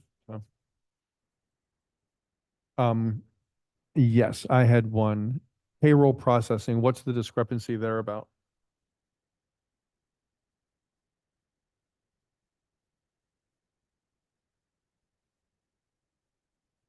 I'll kick that over to finance. Was there an extra charge? There were several extra switching?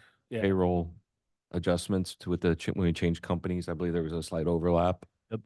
in fees. Because that's double. We're gonna, year to date, we're gonna, if it's tracking evenly across the months, that's gonna come in at 84, almost $8,500 against a budget of $4,200. We're gonna lap that budget. No, that's not an ongoing expense. There were a couple of additional expenses. One-time The- things. Correct. We switched from a paper payroll system to an electronic payroll system and there was some overlap. Like some setups or something. So is this 42, so then 4269 in the current fiscal year, we budgeted based on the old system.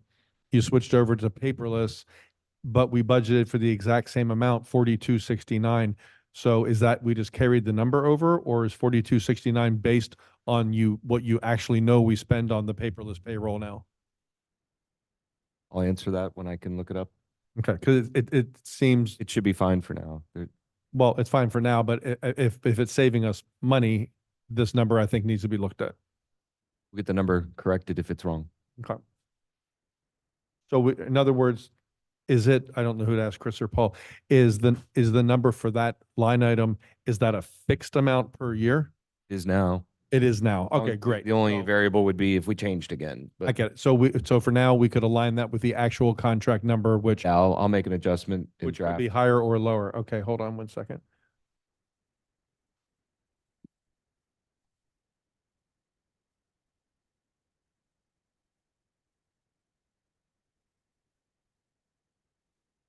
Okay, so we're gonna be coming back to 49 payroll processing.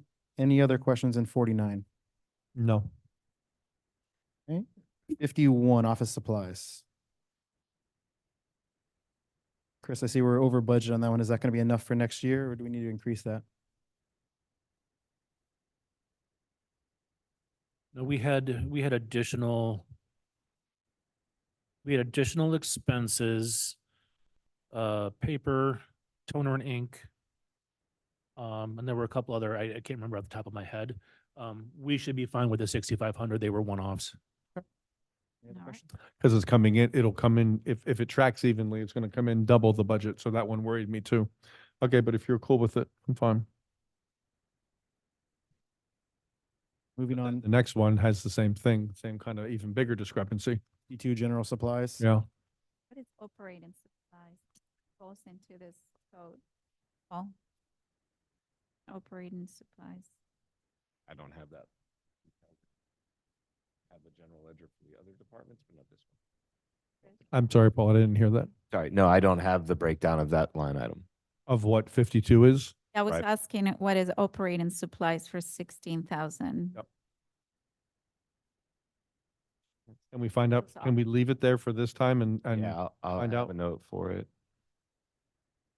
We're gonna come back to that one. because if that one continues to come in so far over, my goodness, that's like gonna come in at 4 times what we budgeted. That's gonna come in an additional $15,000 against a $5,000 budget. So that's concerning because that just eats up anything else we've basically done in that budget already.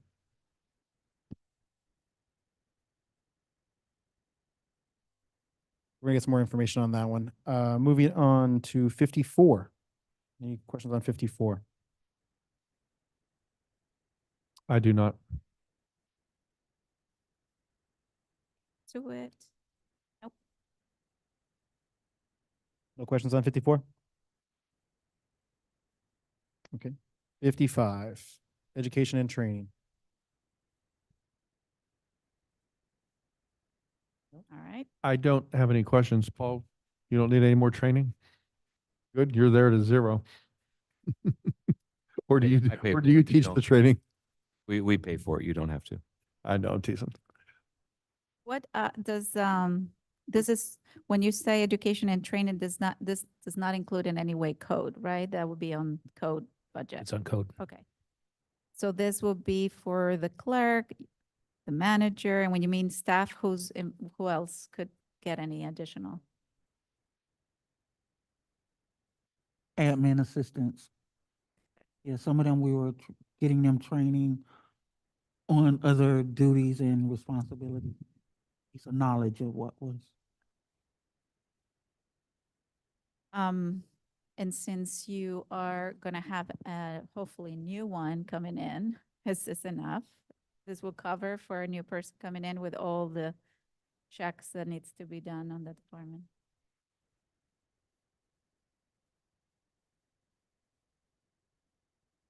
Yeah. Got it. Okay, good. Okay, so we're keeping that one the same.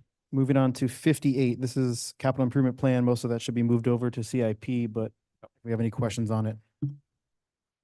None? And our last page will be 99. I do have one question on septic tank maintenance. Chris, it seems we didn't do anything this year. Are we anticipating anything? Recently, I just had to pump mine out, so I know it cost about $500. So 2,000 seems a little high. We have had spend in there 4 months ago. I'm not certain why that isn't showing up in here at the moment. And I don't remember off the top of my head what that was.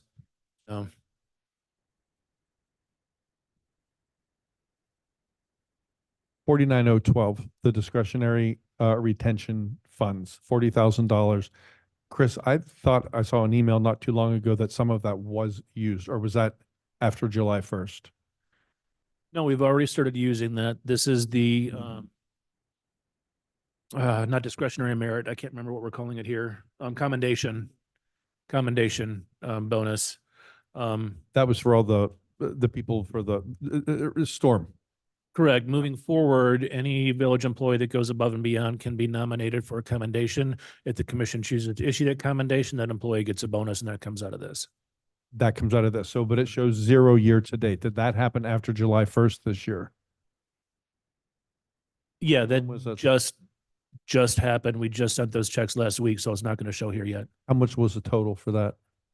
6, 5, 6, somewhere right around there. I don't remember off the top of my head. Okay. That's yours to use in that way, so that's fine. But it's not, it wasn't our initial discussion on how this would be used. This would be if they needed it for additional salaries to recruit a certain person, some kind of a merit thing. It wasn't really a commendation-based thing, but you're using it like that. That's your prerogative. But it seems like now $40,000 is a lot of money to put in that one line item. Just to clarify, the line item is discretionary retention. Right. So it's retaining what we have. That's why we put the commendation system. And I said, it's fine that you did that. I'm just saying it wasn't the initial discussion we had. And I said, it's your prerogative. It's fine that you do that. So do it. But $40,000 is too much money, is my opinion. I do know this line item was, it was put in there for Chris to go out and find his staff and add money to salaries as needed. Being that we're using it for something different, I could be open to reducing that down maybe 30,000 just to Drop it by 30 or 230? at I least. think we should cut it in half at least. He's only spent, look, he didn't spend anything he didn't spend anything this year through the first 9 months of the year. One storm, he spent a couple $1,000s. To leave it at 20 seems excessive. Is Or it, to leave it at 30 seems excessive to me. is this something related in any way connected to the employee evaluation system that you have? Or is this out of that? When is that happening? That's a question I'm actually going to have to kick over to our village attorney when we're talking about compensation. It's my understanding this is a per budget year spend. So we can choose to give the administrative assistant a $10,000 raise. But Mr. Attorney, is that possible? What would that look like? Well, it wouldn't be, you would have to budget it for the following year if you were to do that. I'm not sure what the anticipation was for this fund because I wasn't around when it was passed by the commission. But you're asking if you give an employee a $10,000 raise, then you would have to budget that. If it's a raise as opposed to a one-time bonus, you're going to have to budget that for the next year. So but right now we have, so on this line particular, it's called commission and manager discretionary retention funds. And he has $40,000 he has not spent and $40,000 estimated for next year. If there was a system in place, and I don't know that is the case in any way, that there is an employee review before the end of the fiscal, and he decides to give an employee a bonus of $10,000, can he do that? Well, he could use this discretionary money for that unless it's somehow restricted, unless you somehow restricted his use for it when you provided it. We did The not. only issue- We did not. then We did there's- not restrict it in any way back then, Brad, but Vero, just to, Okay, so to that point, then if the manager were to decide to give an employee a $10,000 raise, that raise stays with that employee. Yeah, but So- the raise would be different than a bonus. and a bonus, right? That's what I'm saying. So I understand, obviously, in the raise, then there will be budgeted with, on the administration portion of the salaries, but if it's a one-time bonus, Sorry, I thought you were talking about adding percentages to employees' pay. You're talking about just a one-time. yeah, so I wonder, I mean, this is your, Gotcha. your sort of pool for bonuses, as I see it, and it hasn't been spent, so I don't know if it has to do, that was my question related to either the employee performance that you have, the end of the year review, I don't know how you call it. Some was spent, just to be clear. Some of it was spent. It doesn't show on here, but he spent some in July after the storm, that email he sent out. Yes. And he gave people bonuses. So some has, I'm sorry, and that number was 6,000 that you spent, Chris? 6,000. to say 6,000, there's okay. 5 and change. But what, regardless, whatever is left, It's not been used. you're asking for the same for the next year. All right, so you guys are saying it has to be less, that was the proposal? We're coming in way, it's budgeted way over what he's spending this year. I mean, he still has until the end of September to spend some of this at his discretion. And Yeah. you're right, it is at his discretion. He could give someone a bonus out of this. And it was also to help get someone, if he had to do a signing kind of a thing, to get someone to come into work. Yeah. It was really discretionary for the manager. And this started back with Mario. This was, Yeah. am I correct, Paul? This goes back not just to this budget. It started, I think, 3 budgets ago, something like that. So, yeah, I think this is a place for us to make a significant cut, and I'd be happy cutting it all the way down to $10,000. Ryan said, cut it down to $30,000. And I said, well, maybe for tonight's conversation, we meet in the middle and drop it from 40 to 20. We still have 2 cracks at this when the guys are back with us again. I feel that just because it's been Chris, I mean, if you're asking 40, I would ask for a plan against that. And I understand it could come up at any time, but since we're so close to the end of the fiscal, not much has been spent. I agree with the 20. I think that would be a good measurement. You good with that, Ron? Yeah, I'm good with that. Okay, so we'll Minus 20. I'm good. drop that to 20.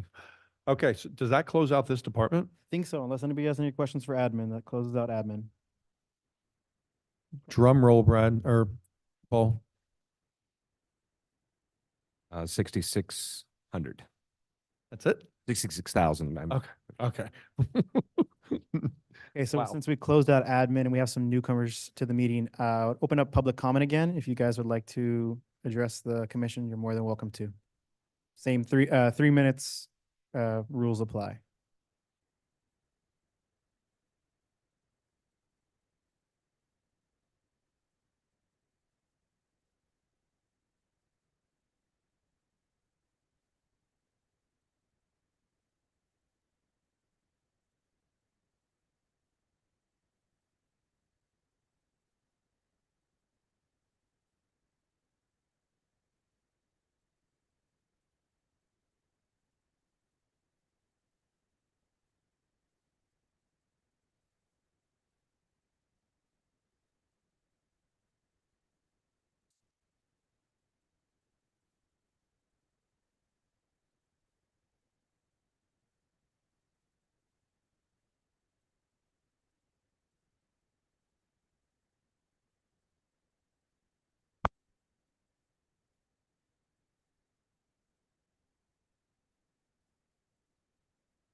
Hi, I'm Natalia Cebollero, 12015 Griffin Boulevard.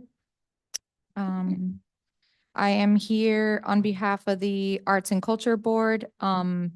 We did find out today that our chairperson resigned, so we also learned that she is taking the Jazz Fest event with her, meaning we do not need to include this as part of the budget we are proposing. So we quickly did make the adjustments to the budget, remove the amount that was previously allocated to the Jazz Fest. The Jazz Fest did take a big effort from the board to plan, so with the Jazz Fest now, not an event that we have to plan. We believe we'll be able to work on more smaller events throughout the year. We are proposing about 6 to 7 events for a total of $8,400. This is $4,850 less than last year. And again, we believe that with this budget, even though it's smaller, we should be able to do more than what we did last year. So we're proposing a fall evening event. We did do 2 in the past 2 years, or 3. One for Halloween where we brought an author, one where we brought an architect, and the last one, which was one of the most successful ones, with Dr. Paul George, the historian. It's a very great event. We had a full house. We're proposing an arts market in November.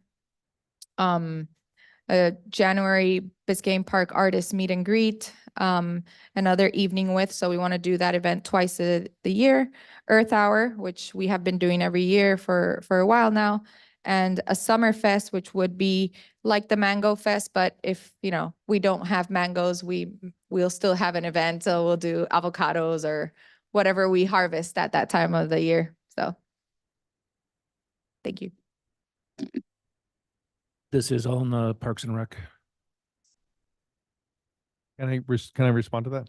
Of course. So thank you. This is very helpful. No, no decision has been made about Jazz Fest, just to be clear about that. So I know there's a conversation going on about it, but if Nicole resigned, she didn't take it with her. Nothing's been determined about that yet.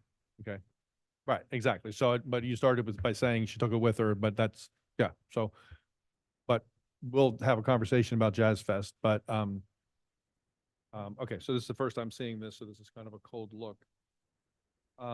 What are these at the bottom? TBD partnerships, ops with foundation events?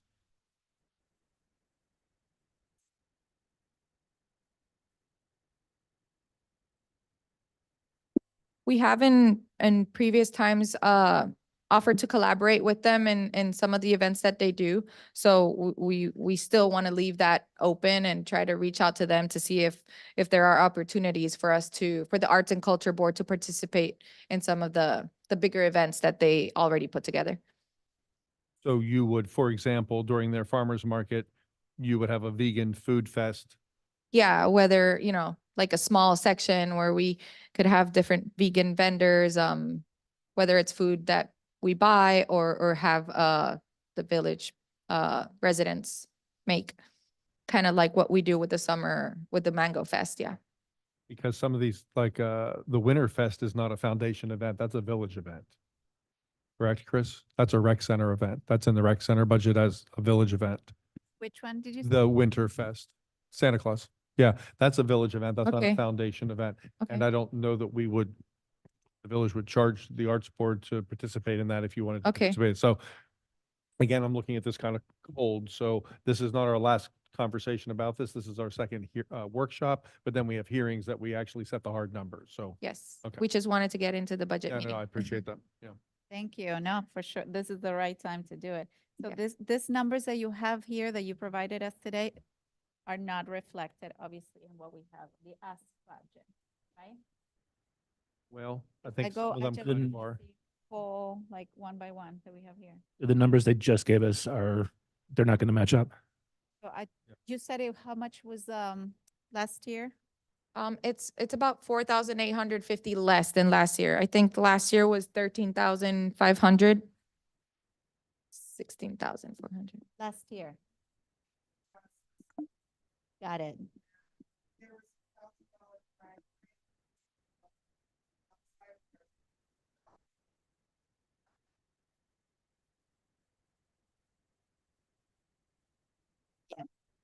Thank you. So that was 16,400. Now it's 8,400, and that is not including the jazz Correct. and the youth. The youth music, yeah, no, it's completely separate, yeah. Got it. Okay, so are we going to jump and talk about this code specifically now? Jump in that budget, or are we going to go back to following the regular format and going through department by department? Being that they're here, I'm fine with going to Parks and Rec and jumping to that code. Let's jump over that. So that, let me pull that up. So that would be Parks and Rec number 6. And Page 14. it's page 14. Yes. Let me get there. There it is. Okay. So Ryan, can you lead us through this kind of line by line? Because Sure. So we're code 48, special events. And so we have Halloween, movie night, Winterfest. Can we go slowly? Of course, I'm just reading them off. You want to do that first, maybe, so that we can include it? Yeah, if you want to go ahead and Doc.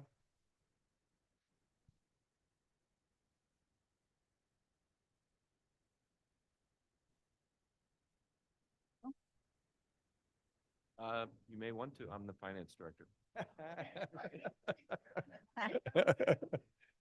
I like that way of introducing it. you might want to give 2 extra copies to Pamela so Jonathan and Art get one for the next meeting. Make decimal errors. Give the extra. Okay, so now what we're looking at is completely separate from what Natalia just gave us, right? Okay. Okay. Hello, everybody. My name is Nicole. I think I know everybody here. All right. So I prepared like a little, very short, brief presentation. As you all know, I was chair of the board and I have resigned, and Natalia is taking over and she's going to do a fabulous job. Congratulations. Yes, congratulations to you. So, I have been communicating with Isa and we have been talking about moving. He wants to continue doing these 2 events directly, myself and him, through the rec center and through the rec center budget. And the 2 events are the Youth Music Festival and Jazz in the Park. So we did the Youth Music Festival once about 2 years ago, and we didn't do it last year just because the board was swamped with all of our other things going on. And so with this partnership with me and Isa, we'll be able to focus directly on these kinds of really large scale community events that he's really good at and I have a lot of expertise in. So the first thing I printed was the commission budget for last year in regards to all of the events that the Arts and Culture Board was either responsible for or in charge of. And so the total of that was $16,400, including a specific allocation for Jazz in the Park, which was $3,000. So the next one I printed was the budget of what the board actually spent last year, which was a total of $15,568. It was about $1,000 short because we had budgeted that for Mango Fest, which was unfortunately not able to happen. And so I went ahead and printed a proposal for Jazz in the Park.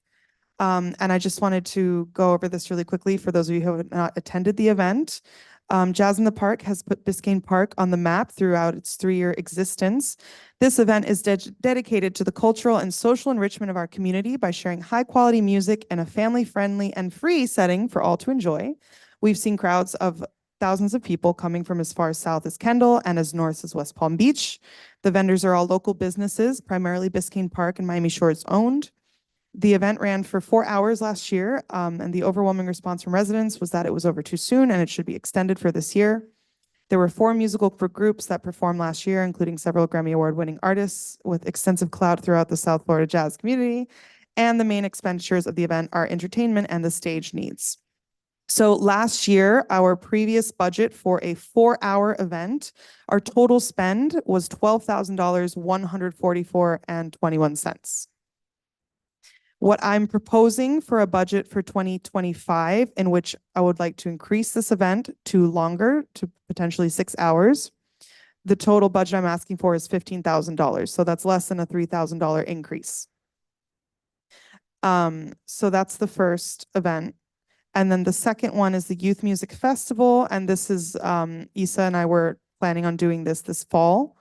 The Biscayne Park Youth Music Festival is an event intended to appeal to families with children and music lovers alike. This event, similar to other youth music festivals around South Florida, would be a kid-centric event with entertainment provided by talented young musicians from around our local area and with local vendors, activities, and games for the community to enjoy. This event was 4 hours long, and there were about 8 different student groups that performed the first year. The vendors are also local businesses, primarily Biscayne Park and Miami Shores.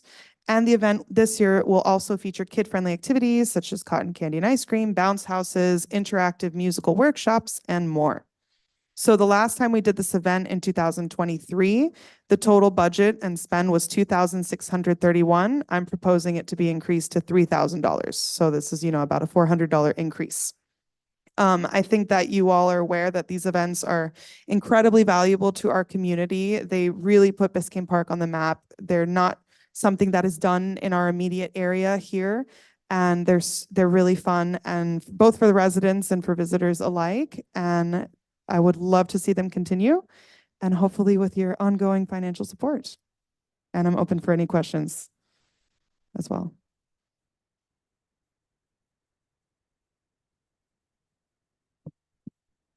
Thank you.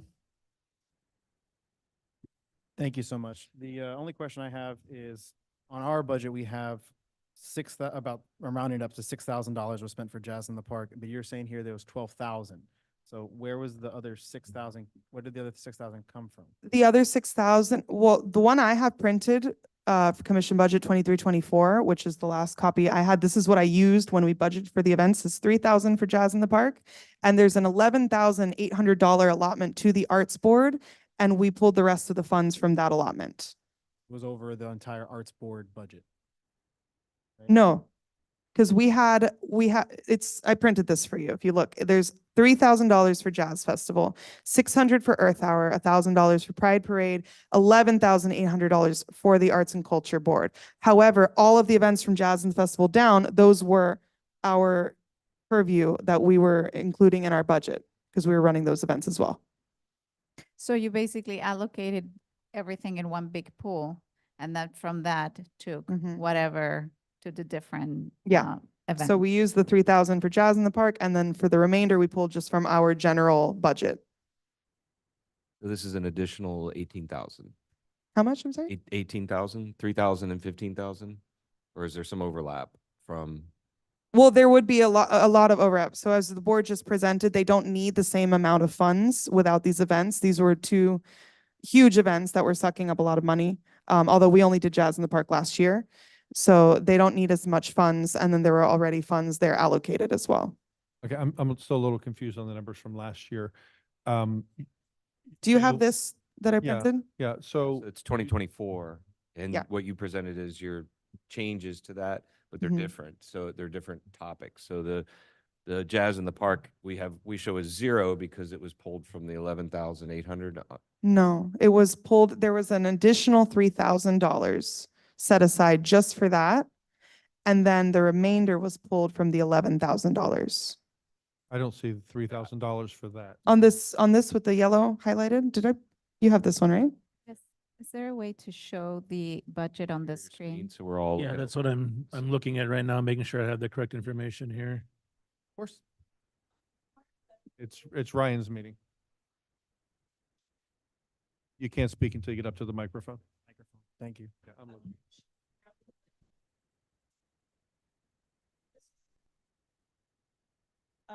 Lori Mertes, 741 Northeast 114th Street, right down the street. I am now the newly elected, as of like 15 minutes ago, vice chair, I guess, of the Arts and Culture Board, have been involved since 2017. And so Martha, who was the board chair while Nicole was on maternity leaves, just sent me that. I was a little confused because when we presented our budget, we were going by what we submitted last year. So we didn't even have the additional budget. There's several other code lines in there for Jazz Fest. We thought Jazz Fest was 3,000. We didn't realize there was the additional separate allocation, and also the same with Earth Hour. But we did have 1,200 in the budget, so I'm not sure how it got into 2 separate codes either. And perhaps you all have some light on that. It was a similar process last year where we were presented a set of numbers and we could not identify if there was an overlap, so we just pulled into the 11.8 and left the specific ones and the ones we knew were in the request. So we can clean this up really fast. How much money do you need? Okay, so, We can start from there. yeah. But be- Okay. Yeah, before- because I see before we Earth have Hour in that- both places, so that Yeah. was a little confusing because we had submitted 1,200 for Earth Hour and then it looks like we only got 600 and then 600 in these two areas. That's definitely one thing I was going to talk about tonight is this exact code is very messy. There's doubles and we need to clean Yeah, this up. and we're we going to presented a very clean, we don't expect these outside. What we presented is what we're presenting for the programs we're proposing. Right, but then yours got dropped into ours and that's where the mess happened. Okay, I'll Two leave it things, to you. two things were combined. Yeah, we're not suggesting you were sloppy. This is sloppy. So basically what you're requesting is right here, what you guys gave us today, which is the $8,400. Which one did you just hold up? Did you hold up the? This one that, Okay, yeah. the arts board itself. That, July? You can have it now. You do? Thank you. I think it So it's could a either calendar. be allocated specifically for the event Also wish or list just and an a lump estimate. sum to the art board. And last year it was both. So your current funding proposed is 15,000, and if I'm gonna ask this question because I'm not sure. The thing you handed out had an additional 15,000 for Jazz in the Park, and additional 3,000 for, or yes, for youth music festivals spelled out. Is that new money or is that inclusive? Because it doesn't add, I just gotta put the numbers in the right spot to So- do the math. Ideally, like if I were going to retype this chart, it would say Jazz Festival, 15,000, Youth Okay. Music Festival, 3,000, and then Arts and Culture Board events, the amount that they asked for. But they would be separate and delineated so that we Okay. have a budget for the big events, just like he has a specific budget set for Halloween, movie night, et cetera. Yes. That would be a specific line item, and then the board has their funds to spend as they choose. So basically, there's two events that you presented us would go into the rec Yes. sort of budget for Yes. event, Mhm. separate than the Arbor The art- event. Exactly. Which we have been presented today. Yes, and that's what Issa prefers as well, and I've been speaking with him about that. So on that note, and thank you for the presentation. Sorry if it was Thank you confusing. guys for putting this It together is because it confusing. helps and understand it. So Nicole, my feedback, so I love both events. I would love to see them in the park again. That's not a decision we can make. So Mhm. that's a decision for the manager, the director in this case. So Isa to present in his budget, what he expects for each one of those sort of budgets or buckets for each event that he has. Mhm. So it's good to know that these are plans that you're discussing with him. As a commissioner, it's something that would have to come from the manager or Isa himself explaining what his Okay. plans are for next year. Again, love it because we have a very good detail of what it entails. But then is when we get into the budget with Isa as to what can or cannot happen based on what was approved and the overall budget that we have to allocate. This Lisa's year. not here, is he? I can't see on. He Zoom. told me to come and do it. Yeah. Oh, he did. Well, yeah, so that's a part, I Okay. don't agree with telling you to come, to be honest, Right. more than just explaining it from the perspective of the vendor. It's Mhm. amazing because we have the details, but it's something I think he needs to kind of lead, unless you have Chris. something. No, these asks, we were not aware of these asks when we put together the budget. Okay. But that's what I have to say, thank you. I think it's amazing. It's more about how do we fit this? We're gonna have to think about Mhm. with what has been presented for the rec so far. We have a budget. So Right. let me ask, that's my question to you. I don't know if the rest is. Yeah, I do. I just want to say, first off, for the Arts Board and for the Jazz Festival, whether how we delineated it up, these events are great. I attended the Night with the Historian. It was a great event, well attended. I see the value in these events. It's one of the best things we have for residents. Our residents don't see a lot for their taxes, and this is one of the things they do see, and I'm fully in support of them. I will say that this code is really messy, not in anything you guys do. It's really messy as it is. There's a lot of cleanup we needed to do. Now with these new events, it's gonna be hard for us tonight. We're gonna do our best to see how we can plug and play and clean things up and see where the money falls. I would say it definitely is a priority of me, and we'll see how we can organize Yeah. this. We want to see it happen. I mean, that's the fun part. We can all, see each other in the park but it's definitely out of our scope today, just to decide at the end which events fall for the budget, but sort of review what's been presented by staff. We still have more budget meetings coming up and more discussions to be had, so. Okay, man. Okay, so a couple of things. This is all really good, and we have some cleaning up to do. You guys know what I think about you. We're just trying to be organized. So, um, this item, this object code needs some serious work. Paul, should all of this be kept in one item, in one object code, or should there be, I'm just throwing it out there, should there be one that is a rec center one and one that is, the arts board is in the rec center budget, but it's separate, so we don't have, it Yeah, got so- like spaghetti Yeah, junction turned this into past spaghetti year. really quickly. Yeah. Even if it's renamed /rec/ Something, but if we had another object code and we just completely, that would make it a whole lot easier. It was this year difficult. and future years, then we wouldn't be untangling this every year. This is like the third year we've tried to untangle this. So if I could, always if I been can like jump this. in on this one, Yeah. from the management perspective, I'm not speaking for the budget perspective, the events that the village is responsible for running, so we're talking Halloween, movie night, Winterfest, Springfest, back to school / national night out, possibly Jazz Fest, those should be as they are, their own object codes. That's our indication that that is definitely stuff that we have to manage, that is stuff that we have to purchase for. Everything else we can itemize as we've done under 49, 414, 413 Arts and Culture Board events, or we can just lump sum and leave it up to them. But I think to give us historical perspective moving forward, we should itemize under arts and culture each individual event as well. Yeah, so I'm not comfortable. I want to see an event and a number next to it, done deal. And then it's not, I don't like this $11,800 and a list of things underneath it, some of which happen, some of which doesn't. It's all very sloppy. I want you guys to have like a clear directive from us, beginning of the fiscal year, ready, set, go. And here's how much money for each event, manage it, and off you go. Jazz Fest is an entirely separate thing. I'm sorry, you want to respond to that? Yeah, the piece that keeps falling in and out of this process since I've been doing it is there's a staff element to it that was brought to our attention that, hey, this one costs, $5,000 from our police department that they have that falls in overtime. So we're trying to be programmatic in our budgeting all here, and it's up to the manager in terms of that perspective. But as your finance person, the reason it's spaghetti is because we've been moving, we change I it every understand, year. I understand. So, So- yeah, so- I'll do whatever you want. But moving forward, I just want these things to be completely separate. That's why I suggested putting them in separate object codes, and then they're completely separate in our brains. If you want to put them under one object code and completely, use a numbering system, but there are things on here that are village events that need to be cleaned up because the budgets don't align. So we have village events we need to clean up. We have arts board events that we need to agree on and set budgets for. And it sounds like Nicole is proposing that the Jazz Fest and the Youth Music Festival become village events, but we're not hearing that from the director of that department. I wish Issa were here to request that from us, to Vero's point you made earlier. So maybe we should just start by doing the Cleaning up. the arts board stuff, get that done so these folks can leave.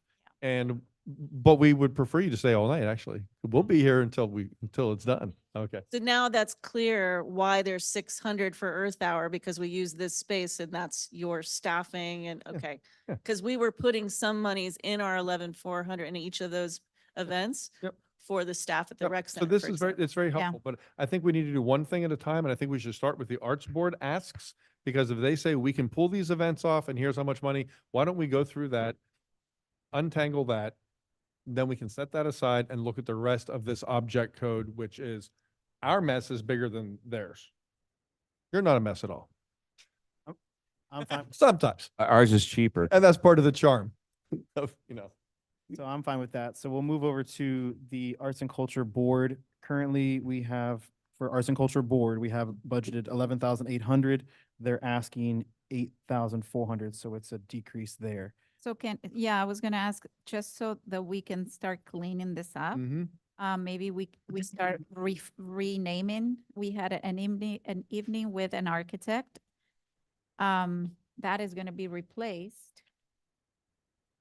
A fall evening with speaker, right? So that would be $800. So these are evening with events, and you have two of them for the year, one in the fall and one in the spring, month TBD? Okay, so So the full evening with the speaker is 800, replacing an evening with a speaker architect. And then, I'm sorry, before you pass on that one, Vero. Yeah. So if those are $800 each, what did you spend last time on those two events? That's what I'm not seeing. yeah, So the evening with Paul George, for example, what was the all-in on that event? His fee, everything else?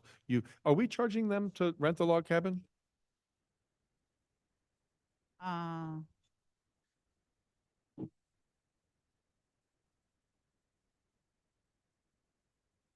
No, no, it's okay. We need to see actually what's in here anyway. So what did you spend on an evening with Paul George?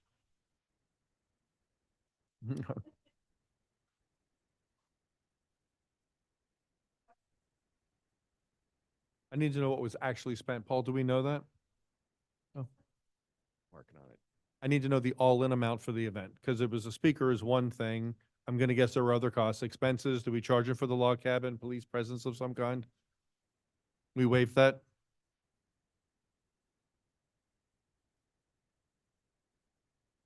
Someone needs to come up and talk in the microphone.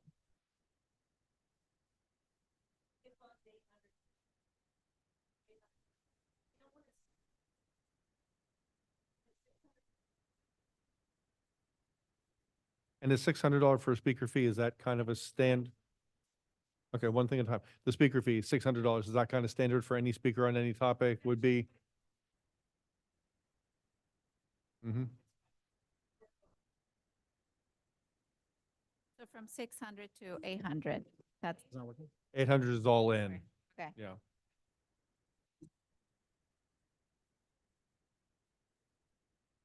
It's fine, it's fine. What are your other expenses other than the speaker? You're saying 600 for speaker, what else do you pay for? Okay, Yeah, couple $100, okay, so are you guys confident that $800 is enough to pull off one of these? And you did signs, that's what I'm saying, They did yard signs, I saw 'em. yeah.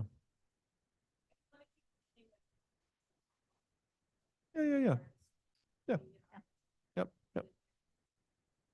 you have two a year. An expert on a topic, an arts topic, got it. Could be a food event, it could be anything, really.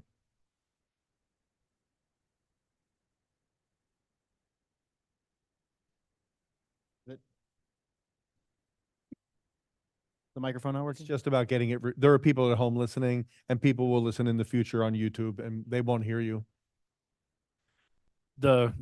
We're probably being hit by the bug again. I would suggest come up here and use these two microphones. Have a seat. We have an election coming up. If your seat's comfortable, consider it.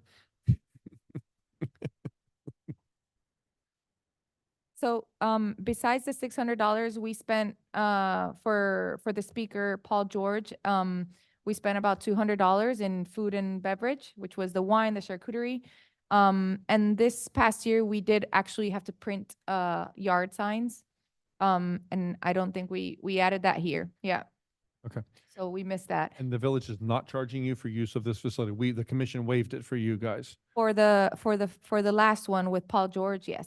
And the prior one, the we the waive it architect, before? did we waive it both times? I can't imagine we would have said no if you asked. Okay. So, okay. I'm comfortable for tonight's purposes, just to get through this meeting, to change these 2 8s to $1,000 even, and we can come back and address it. Give ourselves a little bit of wiggle room in that, because it sounds like maybe they need to go slice and dice a little bit, and we have 2 more cracks at this. Yeah. So if you guys are okay with it, I'm good with increasing both 800s to $1,000 each. Yeah, that's fine. Arts in the Park. November. This is a new event we're planning, so What is it? we want to have vendors, possibly local Biscayne Park artists kind of show their work, maybe sell their work, right? We'll have also food, beverage, maybe some artists teach classes to the kids. We want it to be kind of a multi-faceted event, not just like an artist sale, right? We That's want similar to what the events. foundation did in this room last year? No, they just did, I think they just had art, right? For It was sale. for sale, yeah. Yeah, so Wine and, we also want to do some events, right? Whether it's painting with kids and have somebody give classes. So we want it to be more of an interactive thing. theirs was a couple hour cocktail kind of a thing. Are you talking about a daytime thing that's a bit longer? Yeah, yeah, Okay, and you can Probably pull like- that off by November? yeah, we're going to try. Mhm. Yeah. Yeah, we might, we would consider doing it, whether in the park or here. But earlier we were talking about maybe doing the first one here in the log cabin, extending out, be kind of an indoor-outdoor event. That sounds really neat to me. I think November's really an ambitious timeline to get it done. I just can't imagine from the very early inception stages to executing in November. That seems like a big ask for you guys, but the date, I guess, could be flexible. I like the idea of this, but it's hard to look at a $3,000 figure with nothing to back it up. The evening with events, we know how much you spend on a speaker, and so $3,000 is a number you just kind of put down as a placeholder. Yeah, yeah. We can probably come up with a more detailed budget, for the next budget meeting. Like we said, we Yeah. put this together in Something a little more 15 firm. minutes, yeah. So what do you guys want to keep in here, Ryan? What do you want to keep in as a placeholder? I keep it as a placeholder as it is, and then As- with the information that you have, then we can decide, $3,000 seems like a big chunk of money to me, It is. depending on what, I was going to say drop it to 2,000 for tonight. We have two more cracks at it. So if It's, yeah, I'm fine with. Wanna, over here. you can't talk into that microphone. Mm-hmm. Yeah. Sarah Court, 765 Northeast 115th Street. I just want to also add, I was on the previous board with Amy Raymond, which I think you remember, and we did an event here, which is basically what this is the inspiration for, and it was Oh, out in the lawn farmers market. and the farmer's market. Yes. That was a fabulous event. God, I wish that was annual. So this is what we'd like to do and create an annual, sort of like an Biscayne Park Arts Festival that happens every year. This would obviously be sort of the first official one, and then have it be a recurring thing. But the idea is to have something in here. We had floating walls where people could hang their art. And then, as we said, on the green, we had a farmer's market, and then we had some music as well. And people really, really loved it. And I think those vendors were charged for their spaces too, if I, yes, so we. Brad, how does that work if if we're budgeting for a board to pull off an event and they're going to charge vendors to participate? I don't know that we would. We're talking, I'm asking the attorney. So if you were to, it's, that the boards are arms of the village. So essentially, they need to follow the village's procurement code with regard. So depending on the thresholds, they may have to get quotes, they may have to get bids, they may have to put it out for an RFP. I mean, they're bound, they're using public funds, they're bound by the purchasing code of the village. But what about having vendors come? Like if they wanted to have someone here selling vegetables, they had a meat vendor last time, there were people selling plants. Are they allowed to charge fees to have vendors come participate in their event? They can do that. The funds need to go back to the village. Right. So you guys don't have an account. You don't keep any money.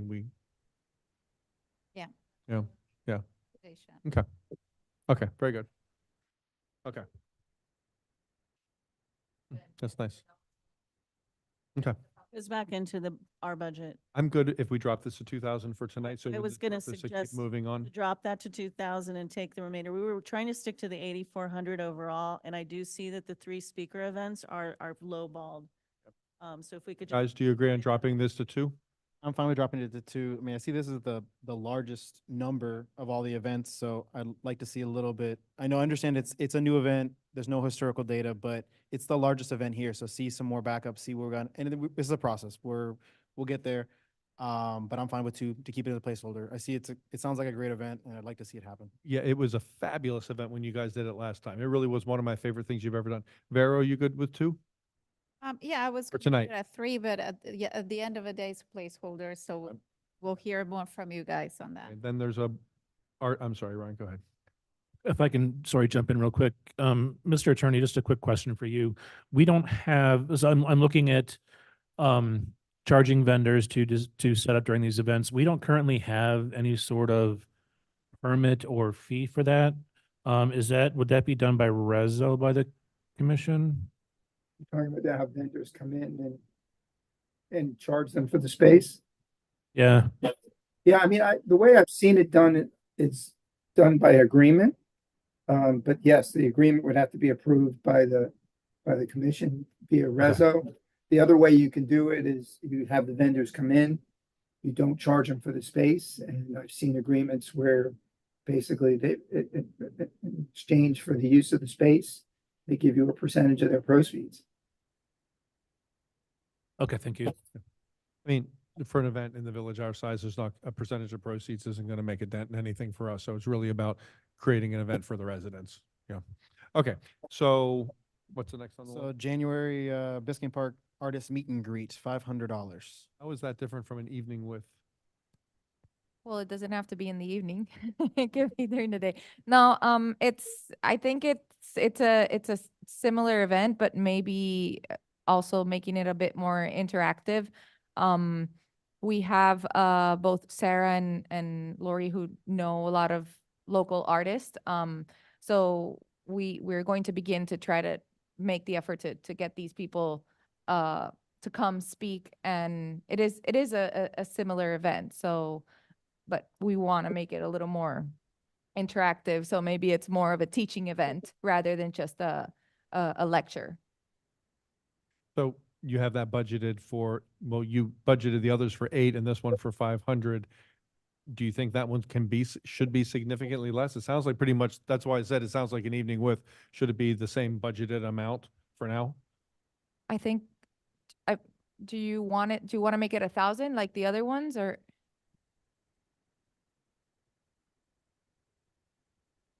And you're going to have to pay the person to come and do it. So for tonight's purposes, Yeah.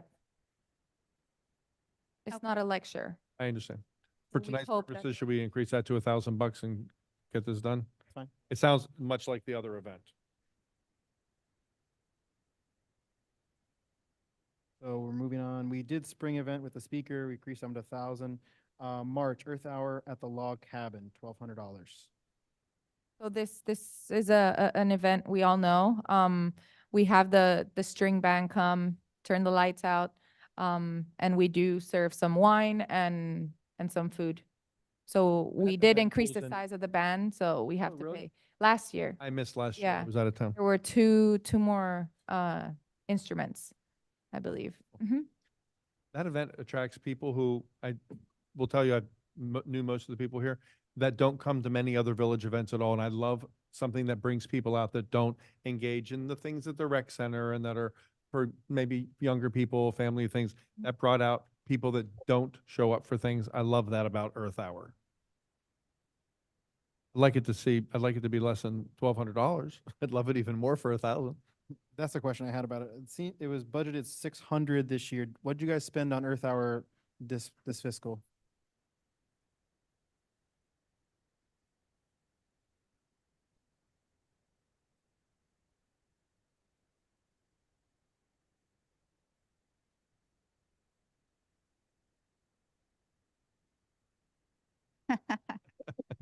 As Barbara Watts, 720 Northeast 118th Street. In past years, we've allocated $600 for the band, but that was actually at a great discount because of, the teacher friendliness and connections that we had and Lori had. And one of the members of the band used to live 2 doors down from me here in Biscayne Park. So anyway, we added an extra instrument, I think the dulcimer or whatever. And actually, I asked last year, and they usually charge $900 for us and for it, and we budgeted that. And then they didn't. They sent us an invoice of $600, even though we had agreed at $900. So, so it really should be $900 because of the time and the effort that they spend. You have 800 for the band and then 200 refreshments and 200. Refreshments and the luminarias and the batteries for all of the luminarias. So a total of 1,000? Is that what you're saying?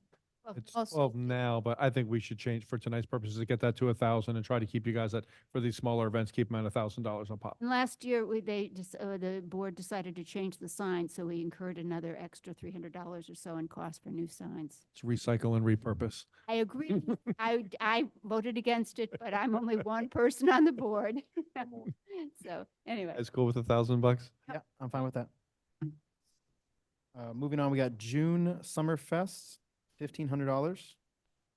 I'll say right away, my question on this one is, it says Pride Celebration. Would this be in, I know this year we didn't have the Pride Parade. Unfortunately, the resident who normally organizes it wasn't able to do it. Yeah. This incorporate a Pride Parade? Is that something you're like, because we have $1,000 budgeted for that this year.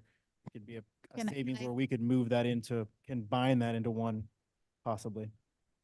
So I have, so are you seeing Pride as an event led by the Arts Board?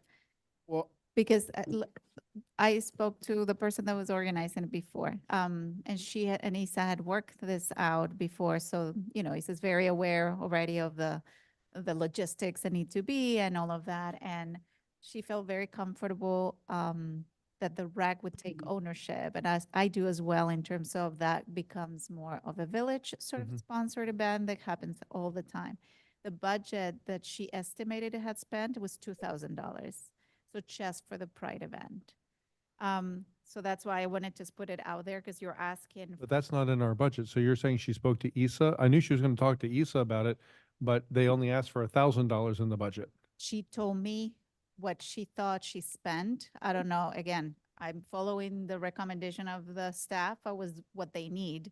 But here it says it's $1,500 as other things, Family Arts Fund, Pride Celebrate, like there's. No, I'm looking at our budget, our actual budget that we're looking at tonight. So They have Pride for $1,000. So that would be, based on what Sure. you mentioned, would be an extra 1,000. Gotcha. And Okay. here then it would be out of this portion where it says Pride Celebration, it wouldn't be happening. Or maybe it does, but that was what, I would prefer that Pride be a separate event from this and be a village event. Let it become now, it took on it grew. And I think if she's happy to turn it over and work with Isa on it, I think it's best that become a village event, stay in the village's budget for the rec center.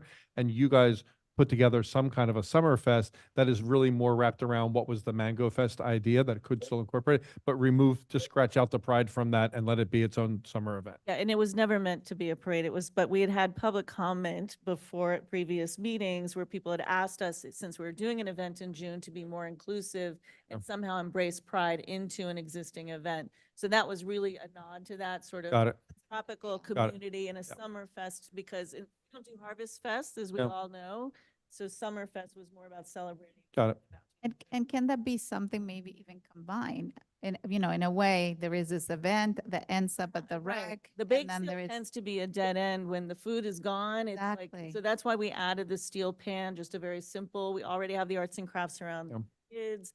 The mango care, we tried to partner with other boards on sort of the environmental side and the gardening side of things. But we wanted to beef that up a little. Mhm. If it was to culminate in or with, that'd be fantastic. We'll let Isa discuss that because I think Pride deserves to live on its own as a separate thing. And if it's combined with something, it kind of dilutes it. Pride nationally, internationally is its own thing. And to combine it with something kind of dilutes the impact of it, I think. I will say that mangoes are the gayest looking fruit. So it's kind of has some, it's not inappropriate. How much did you guys spend on Mango Fest last time? Is it 0 here? Is it- That event didn't happen this year.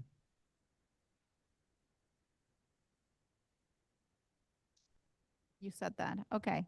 But in the previous year, do you remember by any chance how much it was? Because $1,500 was allocated in Pride. So I'm thinking now the Pride is going to be gone. Is this an event of $500 or? Yeah, Yeah, the steel pan was, because we looked into it this year, I think it was $350 just for the steel pan ban. Yeah.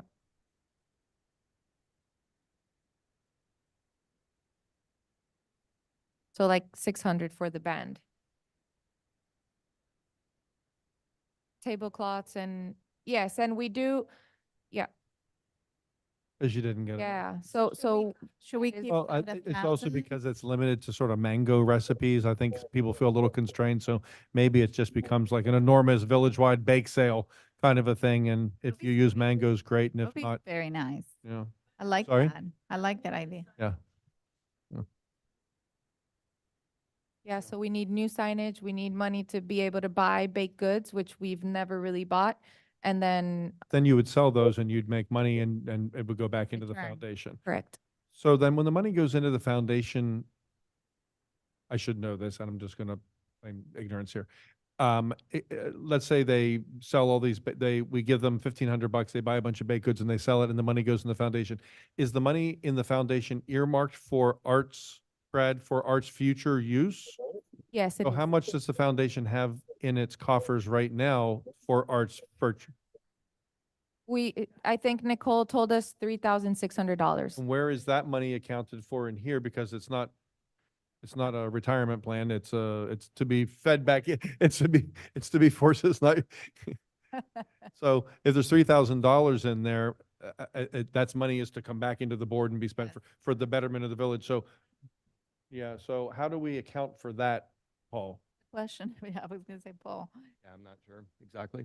It's complicated because of all the departments. Yeah.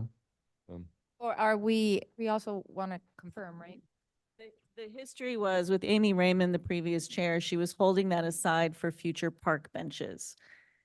That we sort of pushed away from doing those with the new board, so we just, again, it was grandfathered in that we're holding on to that money. We are happy to spend it. 'cause Why not there's push no it back reason. through? The one thing we do use is we've done some swag, but again, we try to sell that Mhm. for branding for. Yeah. Yeah. So how do we find out how much is in the foundation account for sure? We don't have a copy of their account. That would be a request for the foundation to provide.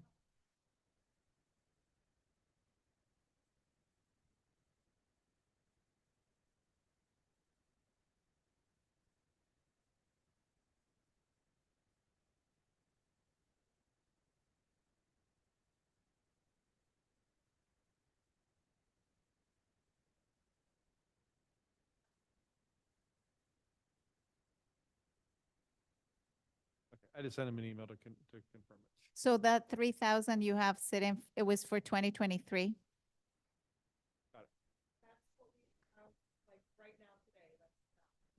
So you have $3,500.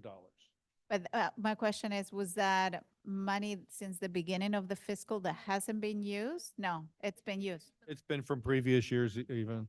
So they have $3,500. All right, so you got part of it that could be covered by the foundation. Okay, got it. Okay, back to the Summerfest thing. Circling back to Summerfest. So $1,000, is that sort of the small event that we're allocating for Summerfest? 800? I think that's, 1,500 now.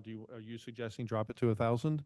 Yes, because we have, again, to discuss the other 1,000 of Pride event, so it would come out of here. And if you guys are okay, For tonight, I'm There fine is an dropping it to opportunity. $1,000. yeah? that's fine. Yeah, I'm fine with that. I would want to mention that I know in previous years, it's been mentioned that once the Pride Parade is over, people end back at rec center and nothing That's right. happens. Yeah. I see there's a potential there for combining the Pride Parade with this. I would not want to take anything away from Pride. I think Pride should be its own event. But I know there's been comments before that Yeah. people finish the Pride Parade, they get back to the rec center, and then they don't do nothing. So this could be a way to give them something to continue the community involvement after. Fashion show. I agree 100%. But if we do keep them as completely separate events, and now that Issa's going to have money in it in his budget for Pride, then he can still do an event afterwards. And this could be another thing. I'm just looking for numbers of opportunities for residents to come out and engage. This is another reason to come out. Yeah, I'm fine with keeping it Keep it for 1,000. Okay. So moving on is TBD partnership ops with Foundation Events. Total you have $600 budgeted.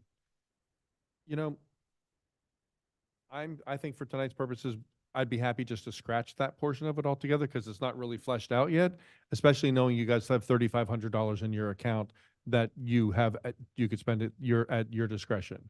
Okay with that, yeah. Yeah. So then we would just, came in here tonight, asked if we did that, we scratched that. You came in and asked for 84 and you're leaving with 3, 4, 5, 6, 7. We like budgeting with you. Thank you. Are you okay with that, Natalia? Yes, yes, we're okay with that. For my records, could you please just run down, run down the events again for me and make sure my number's correct? So we have fall events with the speaker will be $1,000. Matt, correct me if I'm wrong on the numbers. You wrote it down. I didn't. That's evening with? Yeah, evening with speaker, yes. Okay. November Arts in the Park, $2,000. January, Biscayne Park Artists and Meet and Greet, $1,000. Spring Evening with a Speaker, $1,000. March Earth Hour at Log Cabin, $1,000. June Summerfest, $1,000. And we are scratching the TBD Partnership Ops. Thank you for scratching that. So to a total of, Mac, you said? $7,000. 7,000. 1, 2, 3, 4, 5, 6, 7. So there are, you have seven, you have $1,000 events, except Arts in the Park is 2. What would be really great is if now that you, for working purposes, I mean, keep an ear on our budget hearings and know what we finally end up budgeting, the firm number. But if you assume this doesn't change, then you could get to work and really tighten up a calendar next, because all these months are really TBD right now. Yeah. And then this now gives you the ability to really tighten it up and figure out who's in charge of these things and rock and roll. Yes. You guys are awesome. These you. are going to be amazing. Thank you very much. Thank you. Thank you guys so much for coming. It's the kind of presentation we would only accept from the arts board. You're artsy people. Thank you. And Nicole, like, thank you again. I think from my perspective, like I was telling you, I love the festivals are amazing. We just need to go back to the budget with the manager since he's the owner to see what he recommends. it be the liaison to that board? No, I think it's, yeah. Actually, that tightens things up a whole lot for them. His process to manage and to lead, but for us to know what the idea is amazing, and then the estimated budget, but he's the one that has to pick up on this at the end and present it. Right now, I'm sorry, I didn't hear any of that. so I said, thank you to Nicole again. Oh, And I said, this is a great opportunity to find out the details of what she's expecting this to grow and to be into. But at the end of the day, it's a process led by the manager in terms of requesting this on the budget. We right now in the budget for the rec don't have. is your microphone on, Anything. Vero? It is. I can't hear you at all, and I know it's not going up in the live stream. Let me do. There you Here. go. I'll be. So we only have Halloween, movie night, Winter Fest, Spring Fest, back to school. And that's I wish you- National Night Out. Here. So, yeah, go ahead. Yeah, we didn't budget National Night Out. The discussions that rolled into back to school, those were kind of the same thing. Okay, so it's a 0, but you'd yep. mention it as an event that And you, then we did add, excuse me, we had Jazz Festival. with uh, $3,000. Yep, Earth Hour, and then Pride Parade. So that's where, we have to go back and understand at the end of the day what his plan overall is with all these events and see if in the next budget we'll do the same. Do we agree? Do we pull something out? Is less money? And have the conversation. So far, I think every budget is over budget. We're still trying to cut and cut and cut, and that's where we're trying to get to. So to that point, question for the commission, some of these events are going to require police. Yes, Um, that Do you- should be part of, do you want that part of? I'm trying to remember how I did it last year. I think we put that in this budget, in the Parks and Rec budget. We added those funds to the Parks and Rec budget. Right. For the police, rather than adding it to the police overtime budget. That's Yeah, what, in that's what each the event. 1,000 Yeah. for the Pride Okay. Parade was specifically for. Okay. So I'll, It wasn't used because the event didn't hit the scale that it was right, intended at the, yeah. Okay. the concern of police department dropped and they didn't need as many people. Okay, so I'll make sure that when we go through this, I'll get those added in for those events that need it. So, for yeah, I was gonna say, for me, my next step on this page alone is to clean up, like, if we're not having an event at 0, we gotta remove it. I mean, there is no, it hasn't been anything accounted for the past year or proposed, and we can eliminate them, clean it up with the right numbers, codified. I don't know if they're gonna have it. Yeah, some of these would take place in the late fall or the early fall, just before September 30th. Like, I don't know that.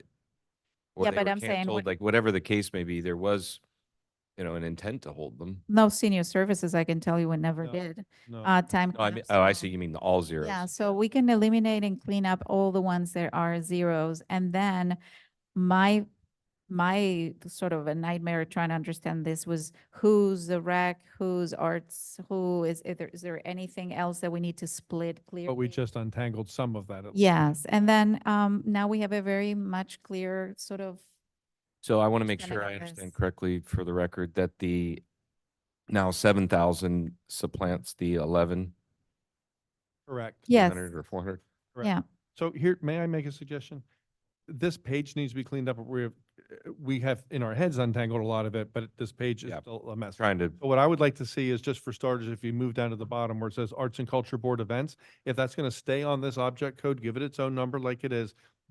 Let's make the number $7,000 and have those events that are listed completely match what they gave us. Did they give you a copy of that? Okay. yeah, I have it. And then now we need to decide what's going to stay on there that will become rec center events. That's why I would prefer they be in different object codes altogether, because it just completely makes it so much easier to not get confused. So can we just run down the list of events and say, just simply say yes or no if they're staying in the rec center budget at all, and then we can go back and do numbers on them. Is that the direction to split this code into two separate pieces? I'm totally fine doing it. just I wanna would make sure it's prefer clear. what you guys think. Question I have on that is, okay, so Jazz Festival, which is, Well, no, he's asking, does he want us to? split I the rec understand. center From, which I think so, but my question is Jazz Festival, 49,409. The $3,000 budget, should have been in the arts and culture, or is that what the city spends on? Yeah, so we tried to do that last year where the art and culture is the asterisk items under their 49,413.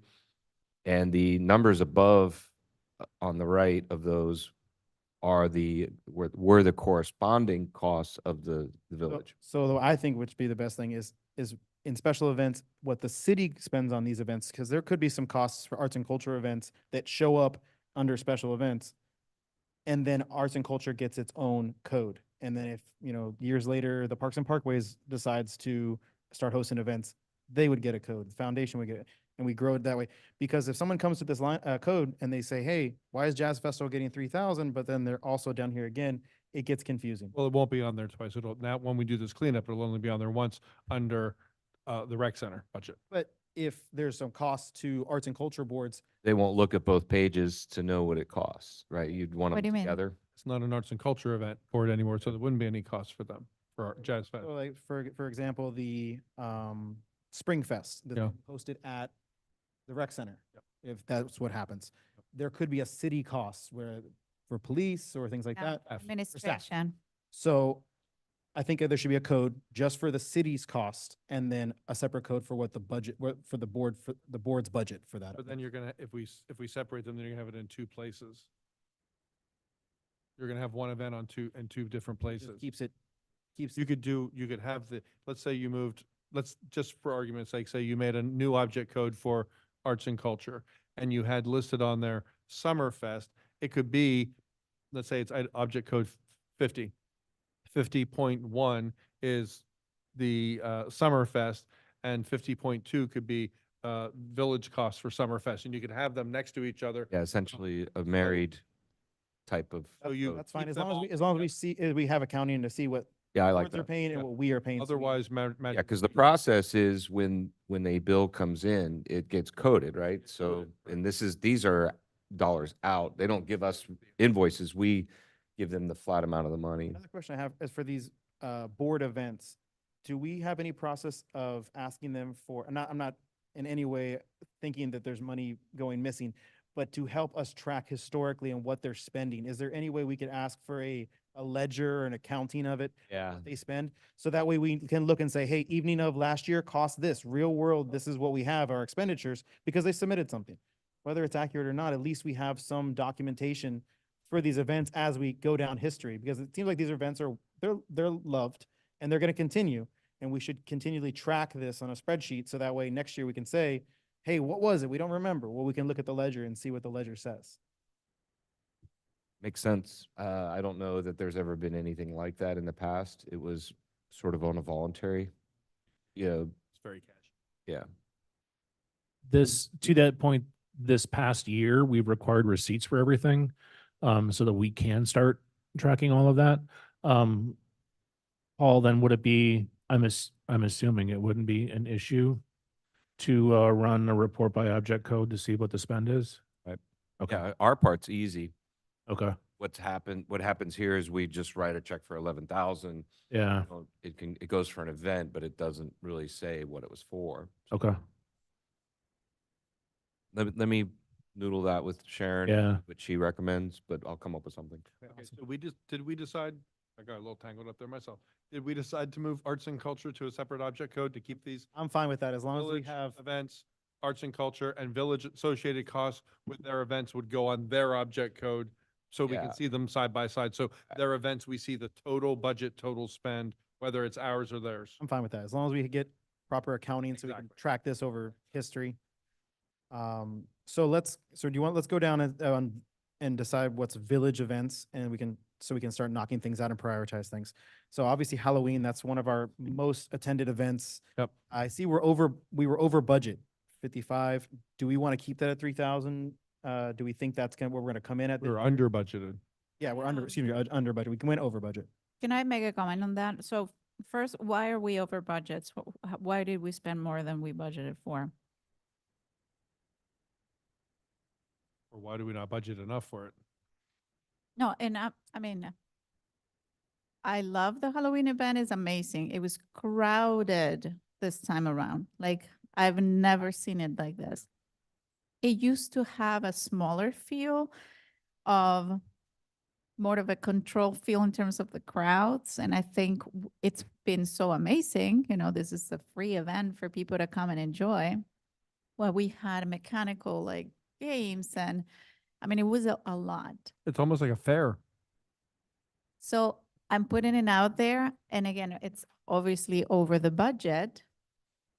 I am not of the idea that a bigger is better always in terms of, you know, you want to pull this huge event that's going to be more stuff we add to it, the better. I mean, that's more expensive at the end. And we're a small village. Do we want to keep it going that large? Or we keep it at the 3,000, make sure we spend the 3,000. So my first question is that. I don't know if we have an answer, Chris, as to why we spent over what we have. I'd have to defer to finance ledger on that. These events from the village management perspective, set the budget, whatever you want, and that's what we'll stick to. I can tell you just anecdotally, yeah, for Halloween, we spent a lot more on the giveaways. We spent more on the inflatables and things like that for the kids. Now, the question still is why? Because Yeah. we budgeted for And that's 3. that's what we're getting. But then maybe it is, you know, we anticipated more people than ever. We did more communication on it, so more people came from everywhere. And I don't know that's the intention of the Halloween event. And I think this is where Isa would be great to, you know, have a say in on this as to, yes, I want to keep it this big. This is the feedback I received. I would tell you, everybody loves it. And again, it's a free event for the community, but I don't know, it has to go double the budget as big. I would, Have that exact information because my new technique of bringing the ledger is working. We had, because it's small, it might be useful to you, $300 for audio DJ, $2,900 for the event. So it's like a purchase of an event company. Oh. $1,300 for miscellaneous purchases through the end of, or through the middle of October. So they bought stuff, decorations, it appears, or candy. The final payment to the Halloween person and a credit card bill of miscellaneous of 442. So it was a total, yeah, the 5,582. Here's my sort of general feeling. 5 purchases. Here's my general feeling on the Halloween event, and I think Vero, don't tell me if I'm kind of aligning with you here. It's a fabulous event. It's well attended. People love it. It's starting to feel less Halloween-y and more like a fair, you know? And I think some of the costs that we're seeing that are making it so over budget are the things that are not necessarily Halloween related. they're just, it's an event. So we need to decide, do we want to keep this, do we want this to be an event like that will automatically attract people from hither and yon for that reason? It's a free fare, or do we want to dial it back and make it more of just a traditional Halloween event, which is really giving out candy to kids and letting people go around and see each other's costumes and all that good stuff, and maybe some spooky stuff and bring the cost down? For me, I think the initial approval was half. We spent double almost. So the question was why, but then also I think the intention always has been to keep it to that size where we have a nice event, is an amazing event with the fashion show. It does amazing in terms of like pulling the people together and engaging all of, everybody that comes. And there is this sort of interactive station inside the rec where the little kids can play. Yep. That is really the true feel of the small Yeah. village, more No, than the and of political Halloween. rentals. Yeah. Now, if we did hire an event company this year, I would ask you if we just for comparison, if we did the previous year, because that's $3,000 right there. I think we've been over the past couple of years, haven't we, Paul? I couldn't tell you right off the top of my head. So, just on the same point, I am okay with leaving at 3, just because that's what we approve originally, keeping at that sense that it has always been amazing. It's still got so many people coming from everywhere. I don't know that I would go the additional 3 it's not even being requested, but we're going to have to Right. pay for. But what's being requested is the same amount and almost feeling like we're anticipating we're going to overspend again. Paul, let's see if Paul can get us some history. I will say right away that Halloween is probably our number 1 attended event, and it We're known continues to for. grow. It continues to grow, and we are known as a very, we here in Biscayne Park love our holidays. We even budgeted extra money for holiday decorations, which is going to come up. I would not support cutting. 3,000 is fine for me. No, I think saying there's- cut in 3,000. I think there's even bigger questions as we get on to Springfest, why we're so over budget in that one. I think there's opportunities there to look at things.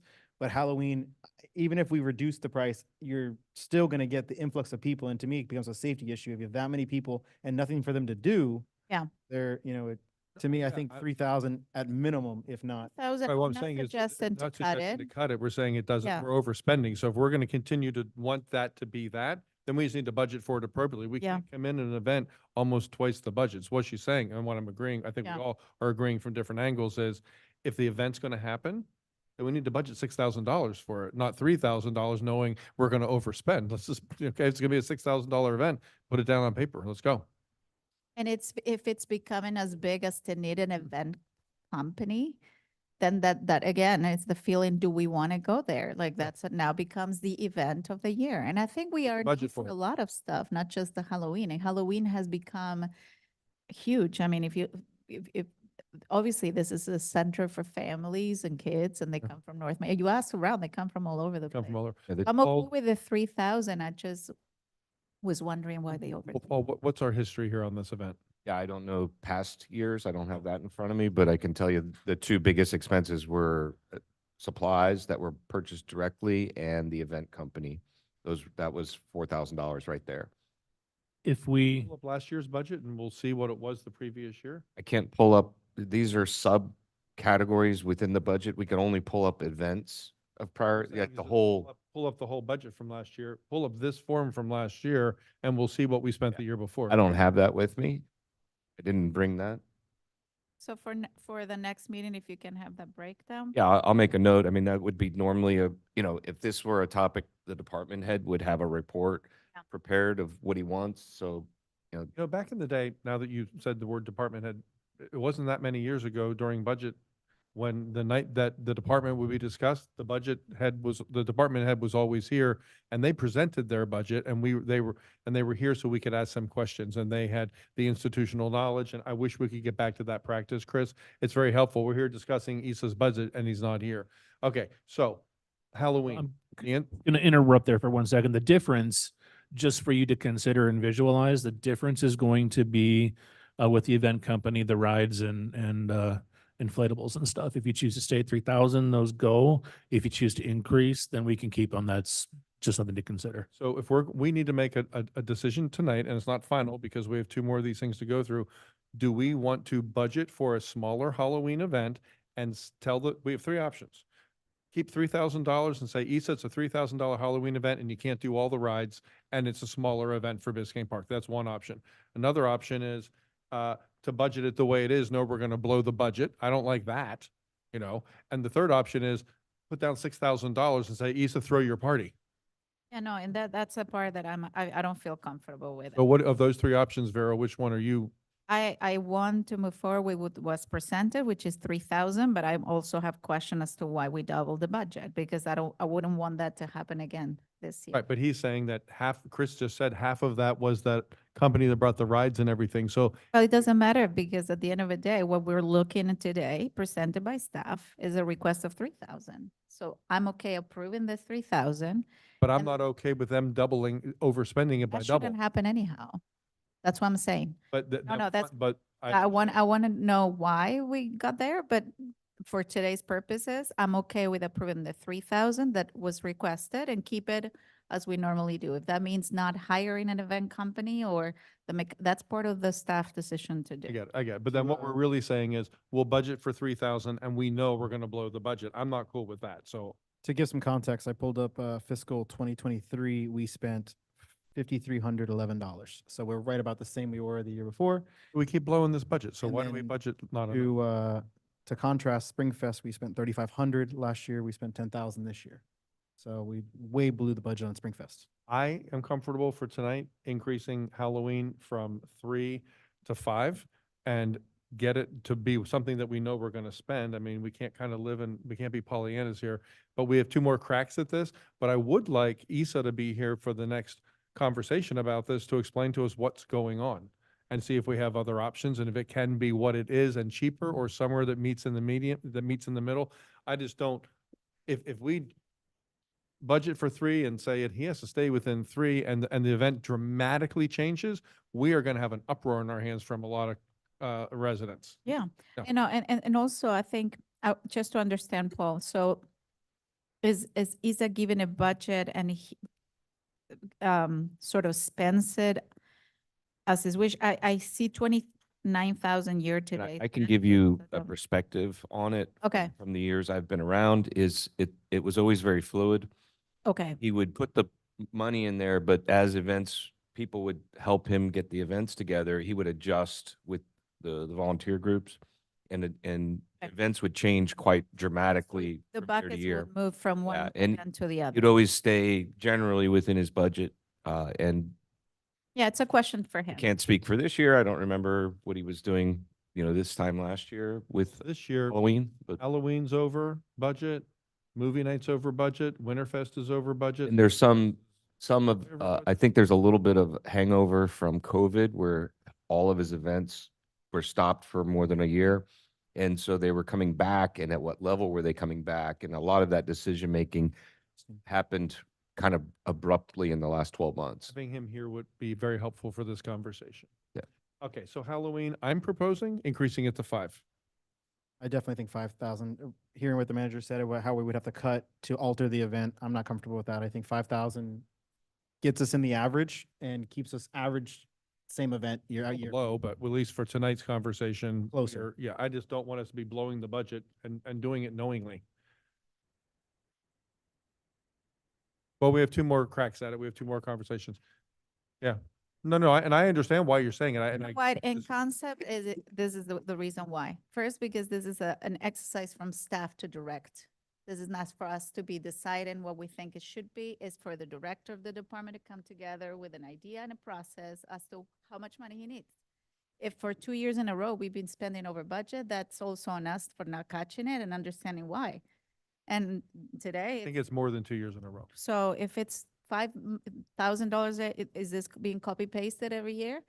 Like why is not being requested $5,000? So for me, as if 3 was enough, I would ask 3 to be the max that you can reach. And we shouldn't have this fluidity, right? You call it that way. Like, if you have a budget of 3, you need to spend 3. And that's what, I mean, we're cutting like $200 here, $300 there. We're talking the $3,000 all of a sudden, it's okay. Again, love the event. I'm not against on any one of the event. I think it's 2 Uh, versus 1 right now.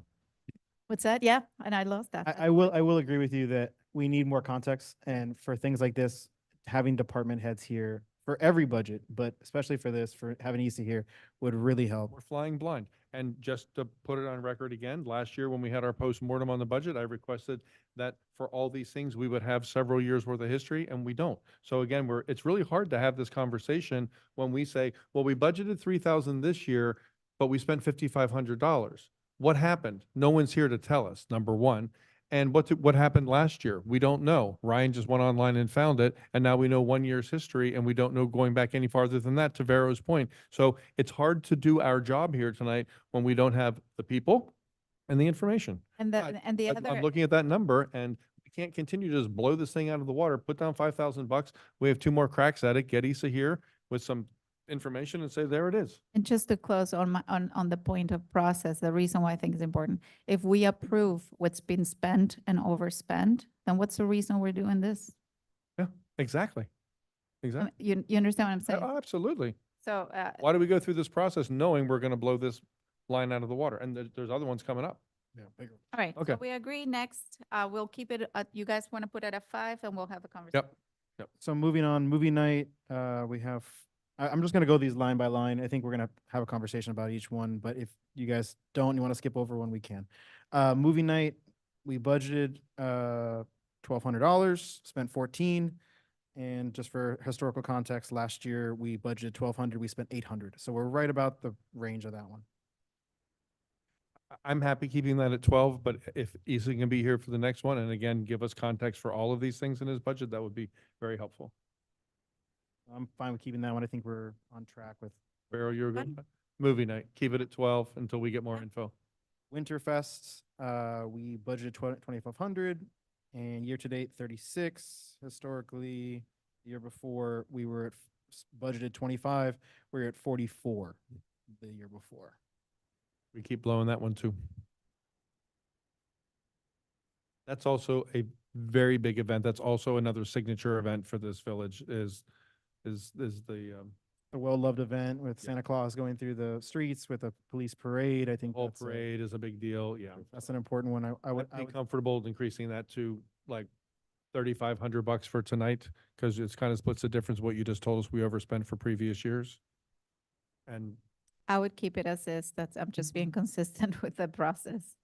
Whatever is being requested at 2,500. but they're requesting not enough, and then we're overspending. That's Again, philosophically, you and I have a difference of opinion on that. and that's because I'm not the one to lead this. So you want 2,500? I'm okay with 2,500. If it's needed more, it needs to be justified. And it's very similar to how Halloween is spent. Like, it's almost like same vendors, same general amounts, a little more expensive on. I think a compromise. I mean, we're gonna, like I said, Max said, we gotta get 2 more cracks at this. I'll be happy you go into 3,000. And we'll talk about it You again. agree at 3,000? 3,000. Okay. Okay, Spring Fest, this is the big one. Lordy, look at that. They budgeted 2,500, 10,000 was spent.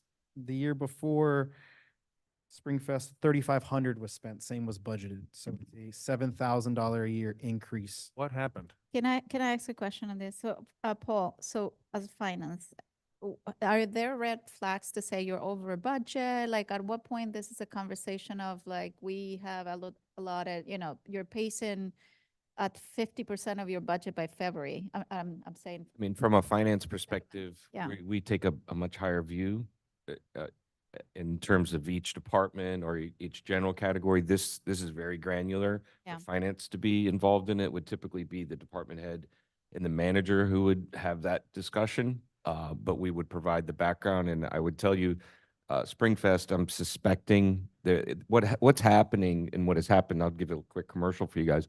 Is with the staff turnover and Chris being fairly new to the process. Lisa used to do a lot of things. She left.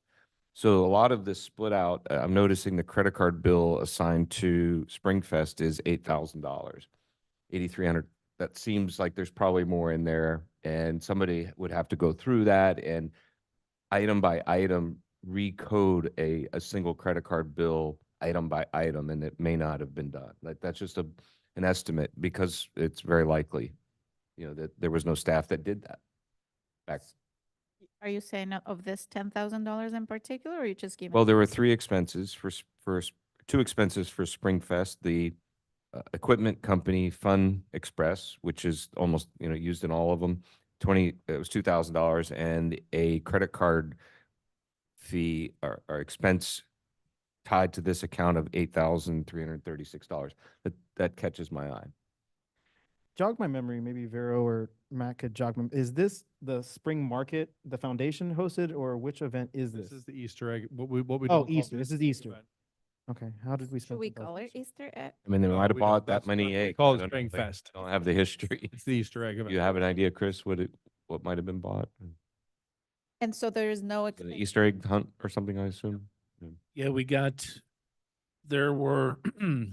had food, we had games, we had prizes. Prizes were a big expense.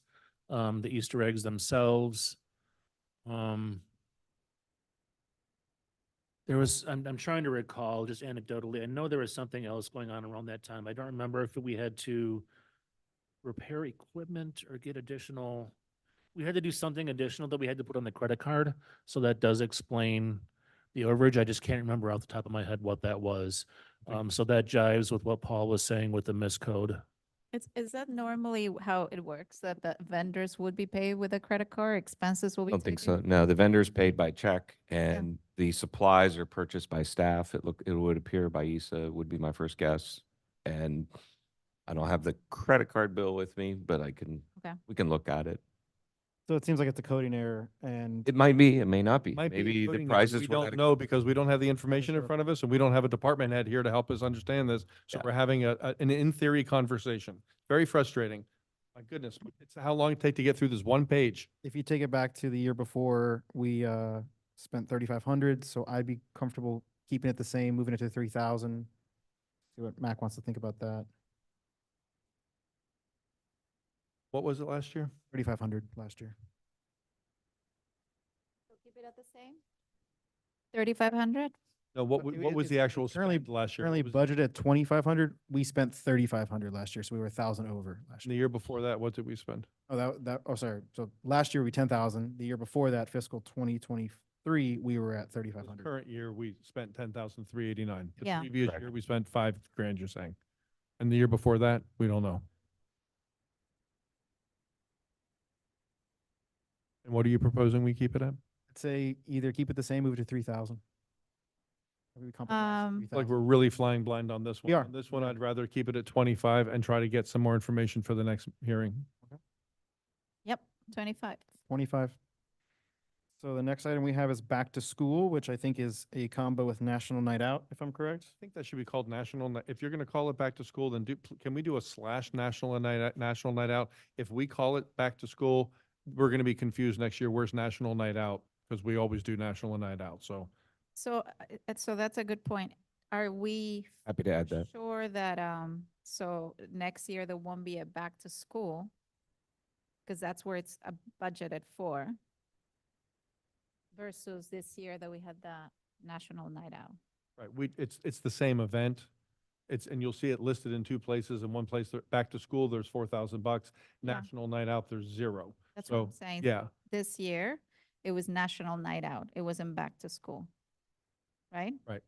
So, The two events are combined. So we have, it's my understanding that historically Biscayne Park has done some sort of back to school event where they're giving out backpacks and school supplies and things like that. And within the past few years, I don't know how many years, they added the National Night Out to that. So we kept both lines on there. It's really the same thing. Do we know what I we? don't know that it really, I'm sorry, I don't know that it really was the same thing. I thought the back to school event with the backpacks and stuff, I don't recall that, I could be wrong, being an evening event and being like a festival kind of a thing. I thought it was more of an event. Pamela shaking her head, no. The only Excuse reason me, I if I put- could put some Go ahead. input into this. Good evening, Commission. National Night Out is going to be, Who is it's that? Chief. this is Chief Mark Steele. Oh. Hey, Chief, didn't know you were here. Sorry. National Night Out is a recognized program for all police departments across the entire US to help with the going back to school. So we Yeah. register through the program to host that as a recognized event, and every police department that registers it does it the exact same day across the whole nation to kind of bring a bond between the kids and getting back into the school time period. So it's going to be related, but that's where the National Night comes out of. It's recognized through that program with public safety. Thank you. It's exactly, by the way, everybody thought it was fabulous. I've heard great things about National Night Out. The question comes more on why is it budgeted under back to school and not National Night Out? And whether, if you say it's an annual thing, so it should happen next year for sure. Probably the 4,000 they're allocated into back to school, we should allocate towards National Night Out. Were there expenses? Well, here we have 0. For National Night Out, I'm sure they're not already processed. But are you confident that 4,000 is all you need for an event like that? I mean, I don't know if you know. Yeah, from the police department's perspective, the spend was in labor dollars. The budgeted amount, that is what goes to Parks and Rec for the backpacks, the school supplies. I know the police had some donated, Commissioner Steinberg donated some backpacks. What happened during Night Out Yep, today, yep. this year? And this was the free ice cream that we gave away and things like that. Got it. So 4,000 it is for next year as well. But we would put it into National Night Out. Does that make sense? So, just to give some historical backup, back to school, the year before, we spent $2,400 and National Night Out, it says 44. So it seems like back to school is definitely the larger, on this code is the larger thing. I'd be fine with combining them and Yeah. leaving them at 4,000. Well, we have combined the events, so we just need to combine them on the Combine the budget. codes. Yeah. Yep. So I'm good I with think that. it should be, just so we are aware for future years, I think if we called it back to school / National Night Out, then no matter what you're looking for, you can find it in the budget. What amount? 4,000. Keep it the same, 4,000. Okay, so moving on, senior services and time capsule, I believe we cut, correct? There's 0. National Night Out, we will cut. National Night Out, we will cut. So that moves us on to Jazz Festival, Youth Music Fest, which are right now, we're going to talk about whether or not they're going to continue in arts and culture. So I'll open up, let's discuss that. Hold on, I'm sorry, but can we just scratch the other ones? Oh, sorry. Earth Hour, we can scratch. Wait, scratch. you guys are going fast. Wait. I'm sorry. So after National Night Out, Jazz Festival, 3,000, what do we do with that? We're just trying to scratch some stuff first, so we. We're gonna put a placeholder on Jazz Festival and Earth Music and Youth Music Festival, Okay, and we're scratch gonna Earth Hour. we're gonna scratch Earth Hour because that's gonna show up in arts and culture. Pride. Keep Pride as its own with Yeah. 1,000. Yep.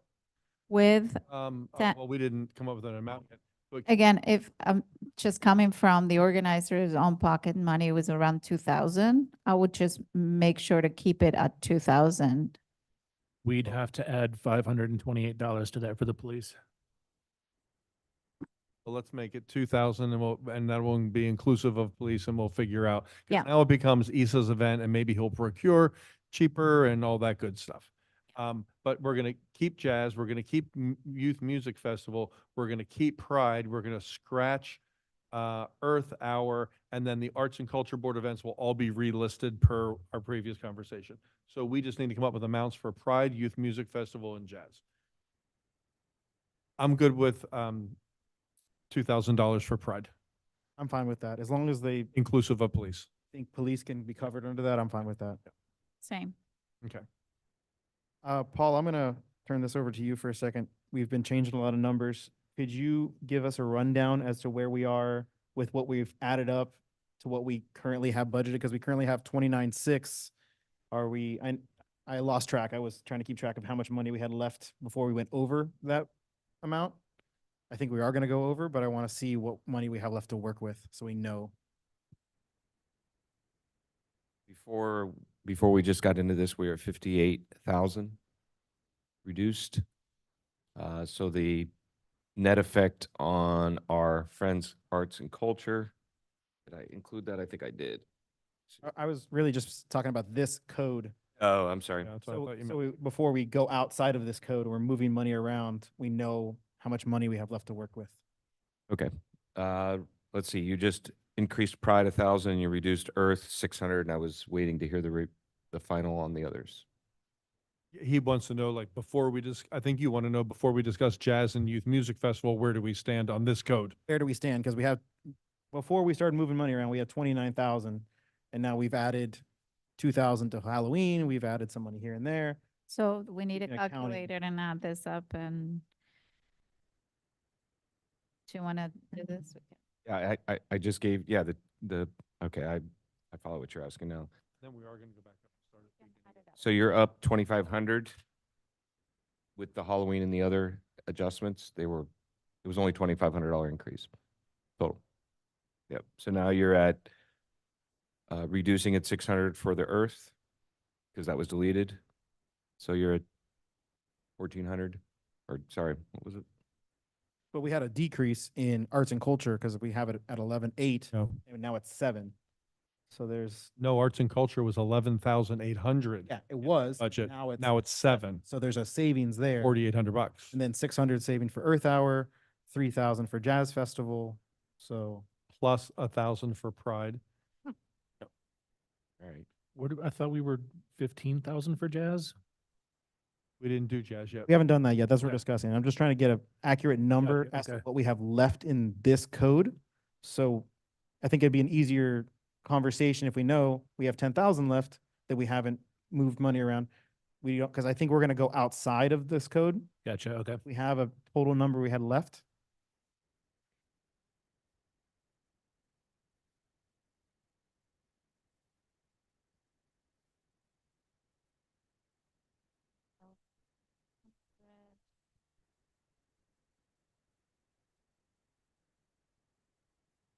We took All right. Earth Hour.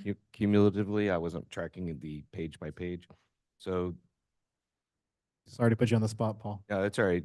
You're at a wash. You're totally at zero until you, like I was saying, you're within $100 of washed at the beginning of the combination of removing Earth and adding Pride. So you were washed because of the reduction in the arts and culture and then the other changes to Halloween. And I think one other, you're at zero. So right now, Yep. when we talk about jazz and we talk about Youth Music Fest, that would be additions to the 29,000. Yep. Yeah. And with Earth and Pride, you're at a plus 400. Earth and Pride. Did you say you scratched Earth Hour? Did I get it right? That's how I wrote it. Yeah. Scratch Earth Hour because it shows up in Shows the up in the arts board. arts It's in and the arts Got culture. it. Yeah. not a scratch. It's just cleaning it Wasn't up. Scratching our budget. The location of it. It's duplicated. Yeah. Very good. Okay, so let's take it line by line. We'll go with Jazz Festival. So budgeted was $3,000, or excuse me, I guess, yeah, budgeted $3,000, and currently the ask is 15. Of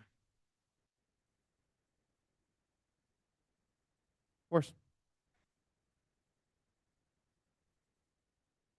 That's probably just a better thing. Maybe for all meetings, we need to pull a chair up on this side of the table and just have a chair sitting there. I just wanted to point out that despite many of your frustrations with budgets not being clear and stuff, I have been keeping complete accurate records for every jazz festival. I showed you last year's budget. I can show you the ones before, but this is an event where I have been documenting every single dollar. I have all the invoices, like a list of all the checks made out. So the funds, I allocated the categories there. But I just want to let you know that the money is being very transparently and clearly spent and in a very organized fashion. That's all. Thank you. Thank you for that. So yeah, Jazz Festival, current ask is 15, and we had budgeted 3. I think you said this year we spent, what did you say we spent around 12,000? Yeah, it's here in the 12,144. So why do we have 0 showing for jazz spend?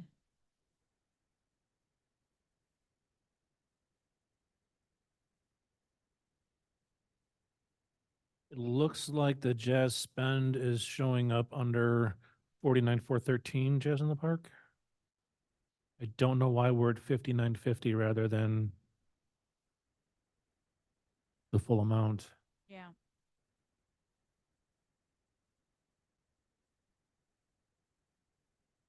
Yeah, the math is a little squirrely on this one. Do you know what's under that? Paul? Yeah, there's definitely something wrong there.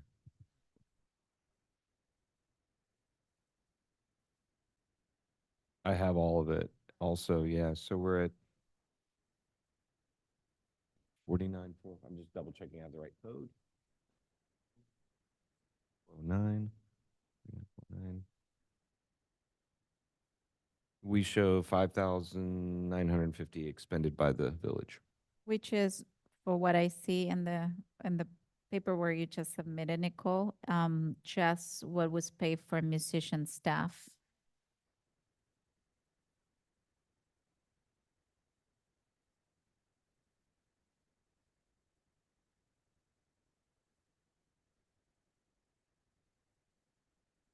Okay. When was Jazz in the Park?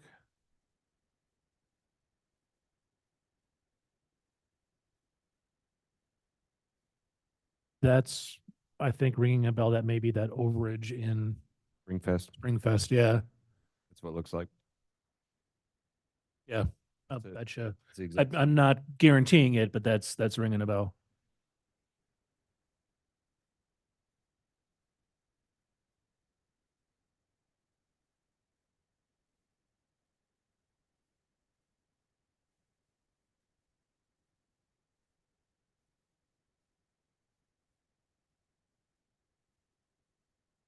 That's where it is. It's coded into Springfest. Can we get that confirmed, please? I'll fix that. Yep. Well, let's confirm it and then fix it. Yeah, I mean, it's not showing up where it's. Can you, so you're saying what shows in Springfest of the 10,000 goes into Jazz in the Park? Yeah, the How much of, $8,300 credit card bill is the exact same month. Both of them took place, so some percentage of, I don't know what was purchased in each, but it's Let's starting look to, into it, but yeah. so you think $8,300 total was coded to Springfest and it should be Jazz Fest? Not in total because. No, it's according both. I to think they the- were both, he made purchases in both. For both both events in one, It was- in one It purchase. was only coded in Springfest. It should have been divided. Oh, so it's a portion of the 83. So the portion here that was remaining for Springfest following Nicole's presentation of expenses was $12,000 in total. 5,950 coded under Jazz in the Park was spent. And then the remaining is about 6,200, I'm sorry. That was into the credit card. So Yep, you're probably right. so the remaining 2,000 was for Springfest or something else. We don't know. Okay, but Paul, can I'll you, get it are correct. you allowed to email that to us? Could you, Yes. could you figure that out? The manager Just- will get you a, Okay, just that one thing in a separate email all by itself, say, here's the untangling Springfest, Jazz Fest. So at least before we come to the next meeting, we have an idea of what we're doing there. And then get it fixed on here.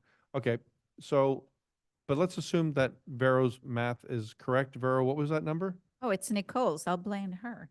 It was $12,000. So what was spent for Jazz Fest, if that's where you're asking? Yes. $12,144. Okay. So, and she's not asking, she's presenting to us and Issa needs to ask it. That's the other thing. See, this needs to come back as an ask from Issa through the manager or however that's going to work, asking for this because a resident can't come in here and ask us for this. But she's saying that $15,000 would pull the event off this year. Last year it was 12 and change, and this year it would be 15. And we do see it in the budget. We see the partial spend in here where Paul's going to untangle that. We'll see the total spend. Let's assume it is 12 grand. We need to decide how much do we want to budget for Jazz Fest this year. To me, $15,000 is a large ask. It would be the biggest event we would put on. It would be larger than The most expensive most event. expensive event. It would be more expensive than all of the arts and culture events combined. And Village I event. think this, as it's growing, as the size is growing, and I see it, I've attended almost all the jazz festivals. As it's grown, I think it's a great opportunity to incorporate corporate sponsorships and other avenues of revenue.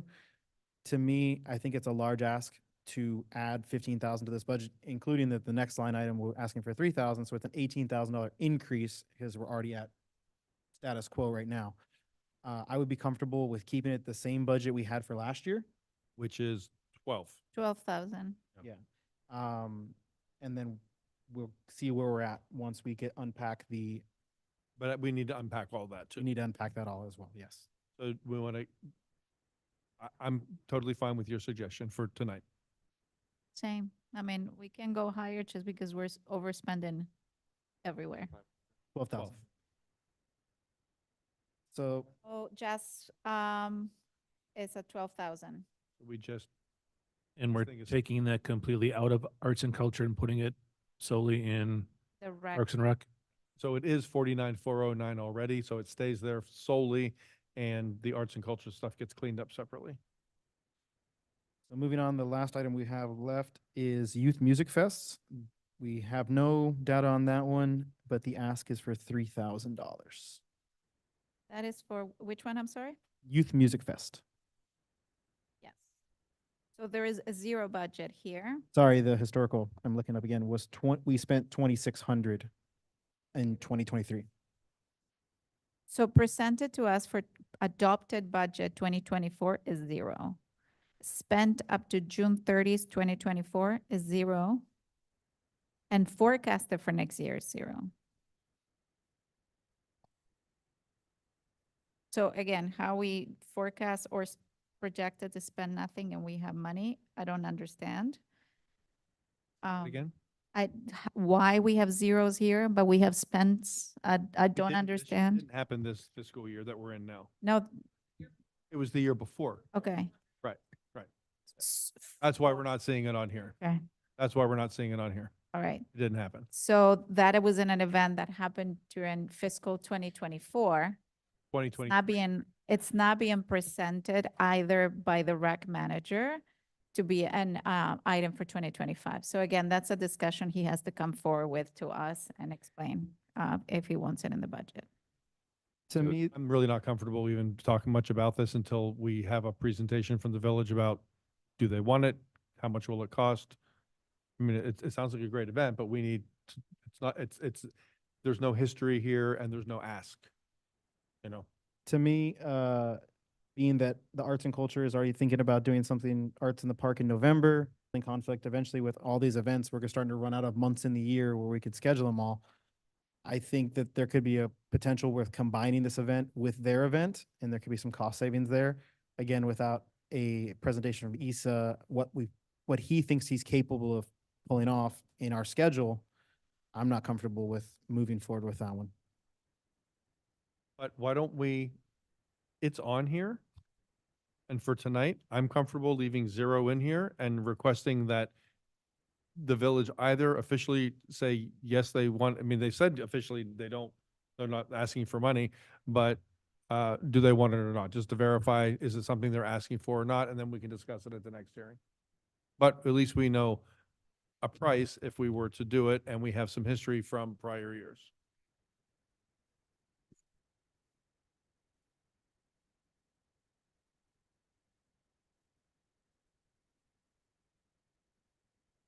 Yeah, so at this point, this is the first that we've seen this ask, so we need to determine from Issa, number one, if Parks and Rec has the capacity to run these events to this degree. And then number two, for the events that are going to be only Arts and Culture Board,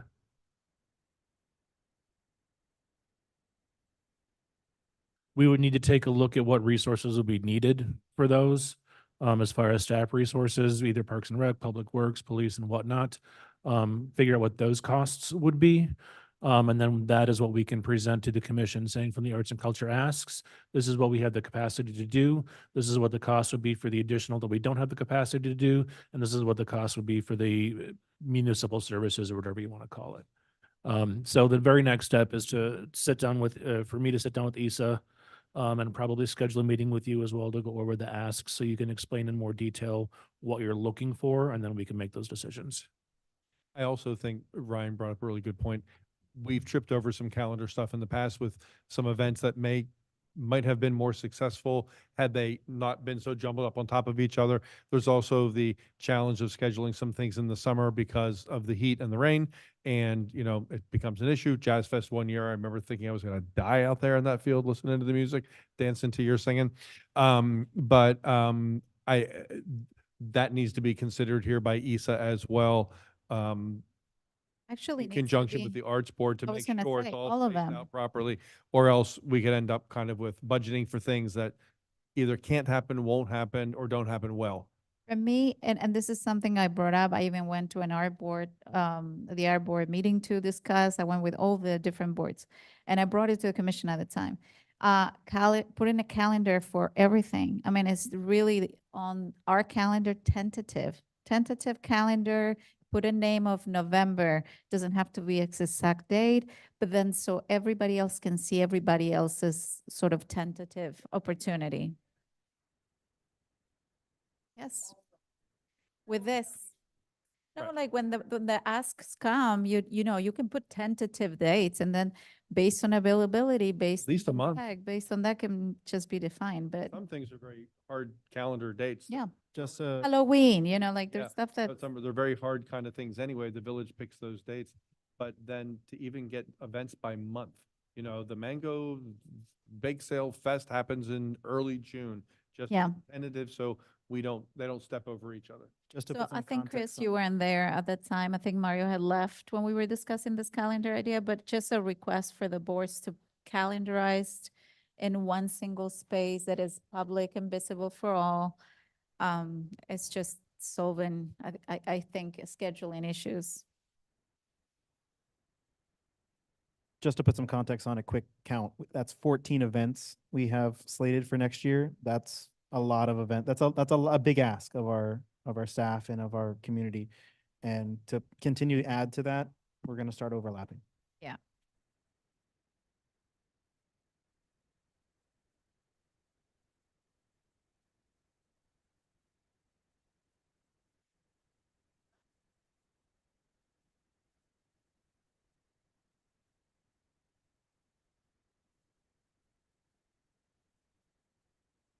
Yeah.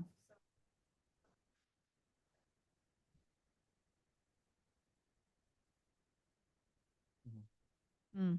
Yeah, I see it as a way to come together and collaborate. And I understand that Jazz Fest is your baby and it has, you know, grown outside of the board. But this event I see as a way of collaborating and coming together.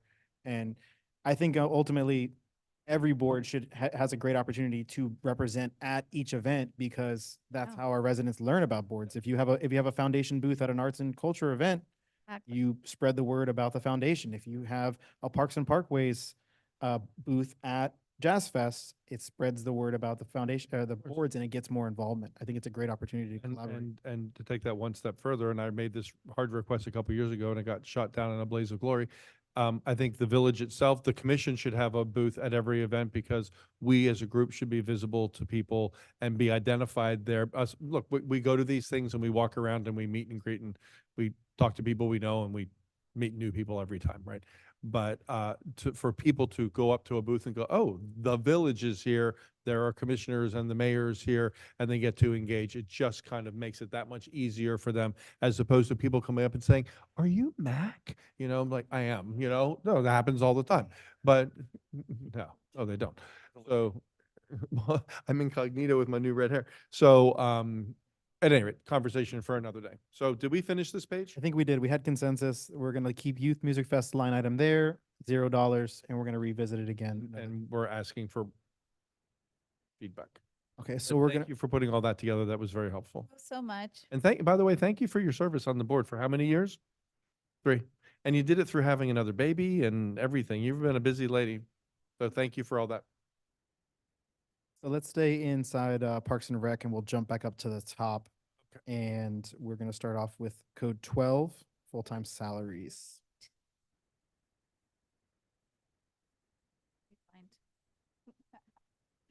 I don't know why am I doing.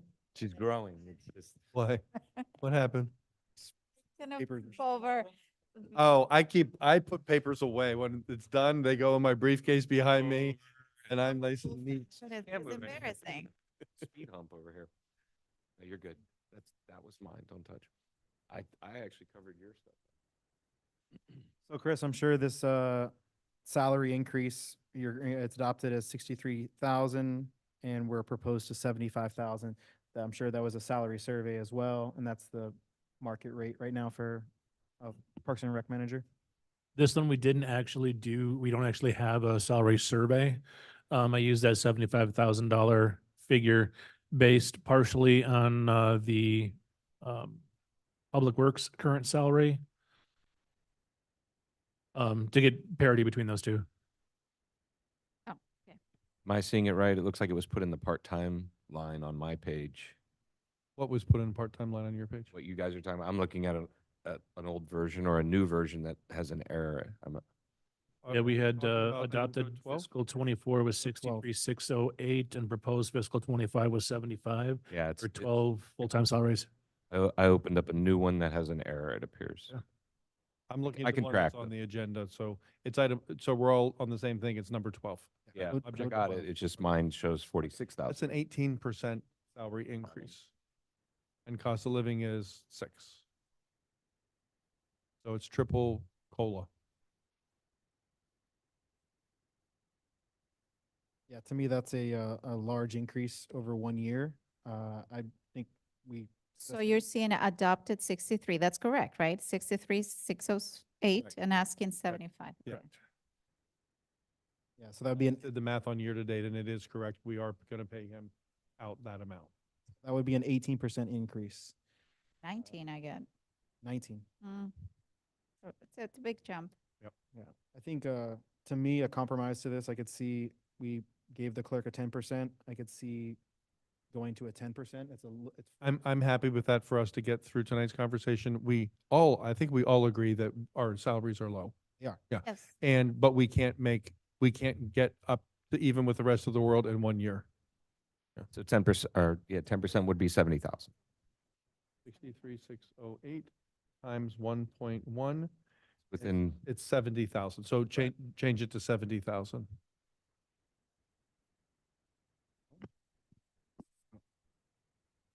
$70,000 for that one. Moving down to 13 part-time salaries.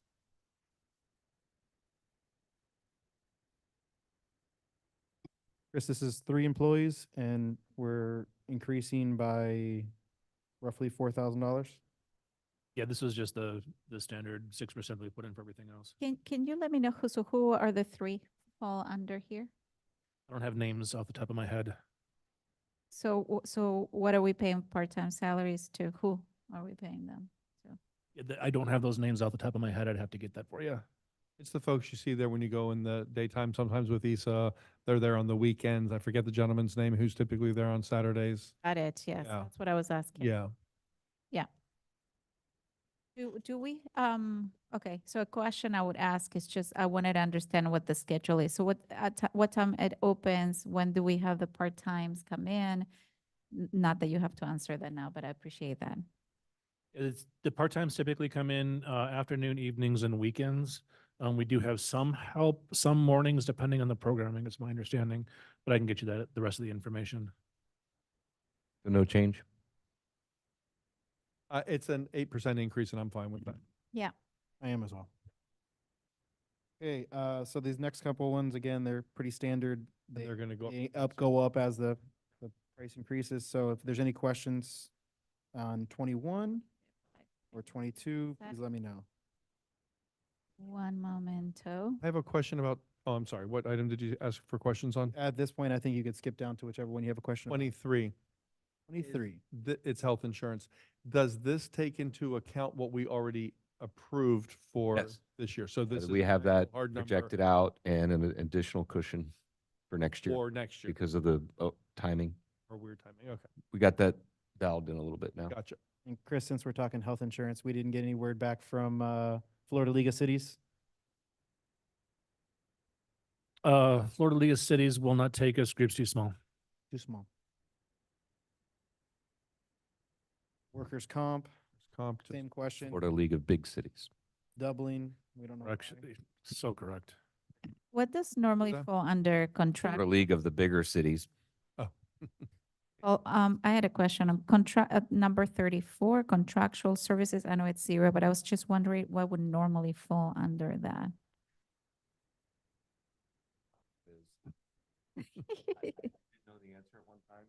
It's not. No, it's fine.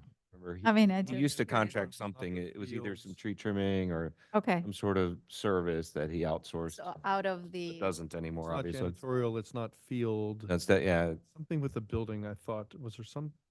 yeah. Okay. I can That's have it 0. researched. Remember that. Fine. And then on 44, I don't know if you guys Wait have. a minute, any there's else. somebody else driving. Mr. What's that? Lost. I've been listening to him. Sorry. Ryan, you, No, no. Go If ahead. you have a question on 44, by all means. We're Yeah. skipping 41, nothing there. I'm just going one by one, so we'll miss anything. 43, these are all the fixed costs, okay. 44. And there's no copy or any, oh, I'm sorry, that's the one you wanted to talk on, Vero. yeah, no, just wondering here. So we I do remember, you probably know the answer. The copier, they're not using Yeah, it. we're getting rid of the copier. This is part of the cost saving measures. okay, beautiful. Okay, so my question I have is on 46, under custodial services.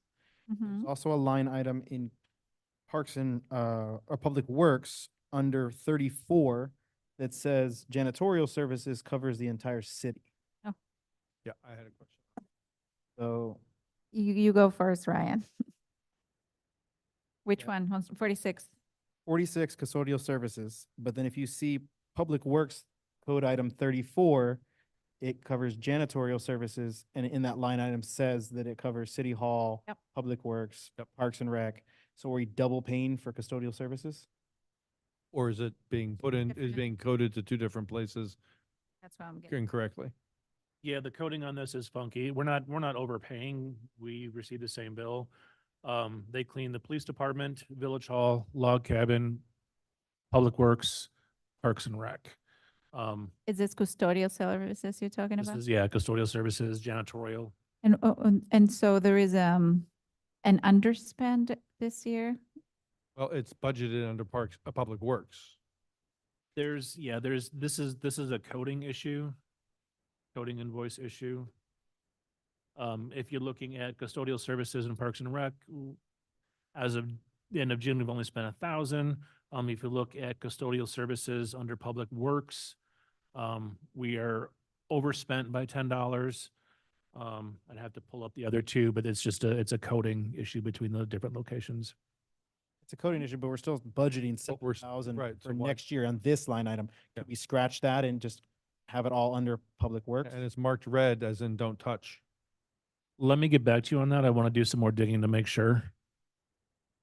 So when there's custodial services, I just want to understand, this is cleaning, a cleaning company that comes and takes care, this is cleaning, This is just just cleaning up. custodial seems like security to me. That's why I was asking. Is anything change? Is it a specific contract of a company that we hold? Yeah? And nothing has changed in terms of the schedule from the previous years, the same company we used to have, Yeah, correct. same? Okay. I think this should be scratched altogether. It clearly, it looks very clear to me that it's all under Public Works. So I think this should be scratched here altogether. What exactly? Custodial services. So you would move the entire line to Public Works? It already is there. Yeah, if you look under It- Public It's Works, Partly duplicated here. yeah, Public Works Code 34, it already has, looks like a line item that covers custodial services for the entire city. So it looks like we have this twice in our budget when we don't need it twice in our Chris budget. just rattled off the buildings that they clean, and that's one of them. So I think there's a $7,000 gain for us right there. Can I just hold that in abeyance until we do the scrubbing? Not count it as in our major tally, just in case there's a magic answer. Is that all right? Yeah, I actually just, something just popped in my head. Can I ask, I'm Paul, sorry, there was- before I miss this point on, so you're scratching it from, Or not. Paul said don't let. We're it- just gonna we're mark gonna it and mark it's it. all gonna, I'm pretty sure it'll be good news, so let's just bank it. but Ryan, where did you see it on? Public Works, it's code 34. Page 9 of 21, right? Paul, I just And realized it's- something else that happened. There was deep cleanings that were going on at some point. Might that be what we're seeing on here? COVID era. COVID-related deep cleanings. Yeah. Right now, yeah, I couldn't answer, but No. it's a very likely And, scenario. Yeah. and the other thing that comes into mind is, I think I know the answer to this, but it's worth asking. Might there be custodial services here related to some incident at the rec center? A kid craps his pants on the sliding board. Does that require, no, it happens. It happened recently. That it requires, are there incidents like that, Chris, that require us to bring in someone to deep clean equipment, sanitize things? I haven't. Yeah, in theory, for events like that, we do need hazmat.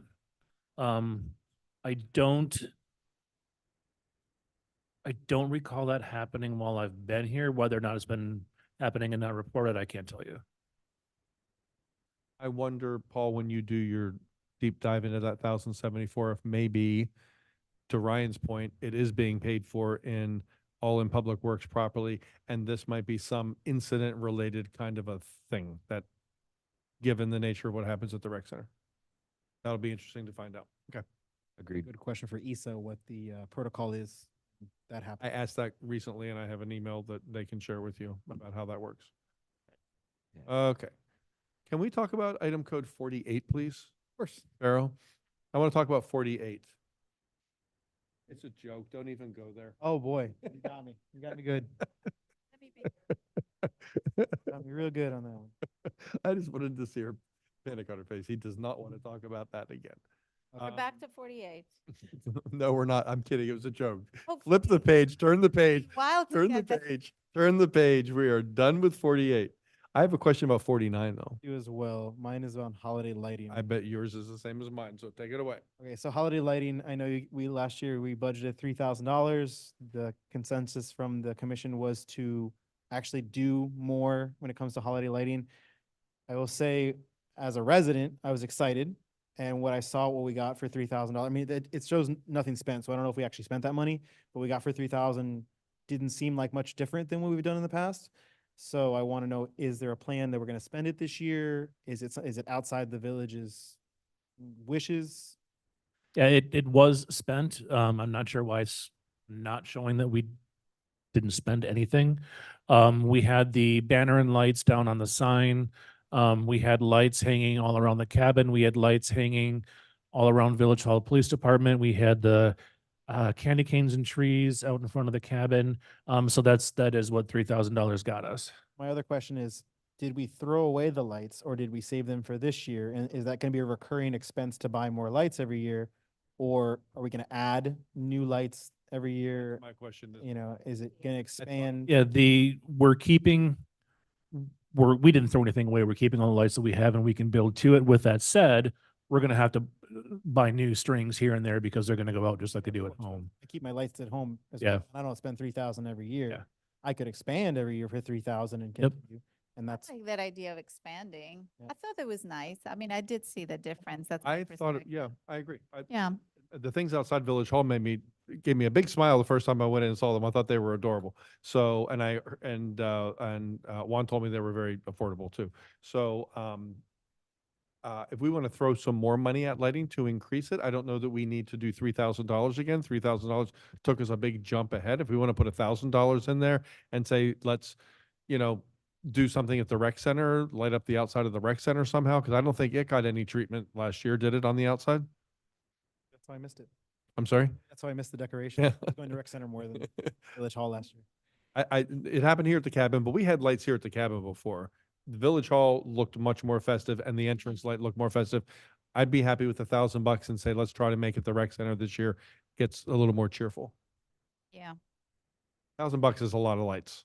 Yeah, I think that'd be fine. $1,000 is knowing that we kept everything, so we're just expanding $1,000. That should be fine. So we are at 49, keep up, okay? 49,100. 49, yep, 49,100 holiday lighting. And then my other question, I had a question on concession expense. What is it? And it's 0 year to date, and why are we asking for it again? Give me just a second.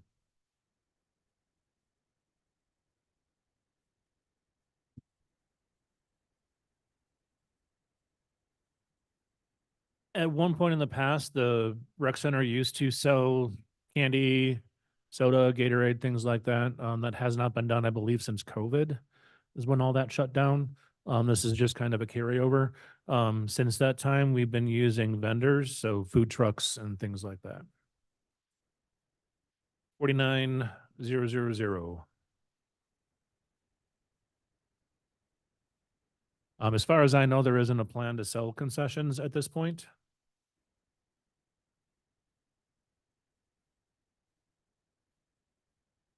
And the previous year, Ryan, since you're the keeper of records, what did we do in fiscal 23? Give me 1 second on that one.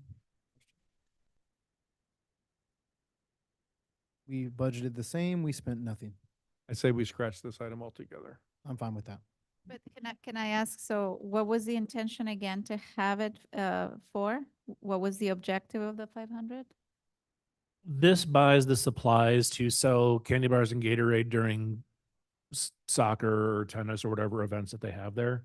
Yeah. And we, like I said, we haven't, as far as I know, that hasn't been done since COVID. Got it. Moving on, we've covered 49. We have 52 operating supplies.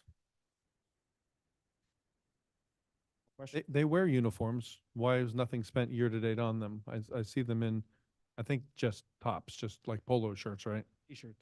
Yeah. For Public Works, we budget uniforms and those are picked up and cleaned and new ones delivered by Cintas. For these, for this expense line, this is purchasing new uniforms. So new shirts for the staff, and we haven't had to this past year. I think we've added staff there, but okay. Do we keep $500 there in case they need to buy more T-shirts? It's a lot of T-shirts. We should keep something in there in case there's turnover. Yeah, I'm fine with, I'm guessing the protocol is if someone damages a T-shirt, they request a new one, I would be fine with leaving it 500. I'm okay with that. No change. No change. 54, membership and dues. I'm okay with that, but education I would like to talk about. Let's talk about 55, education and training. Yep.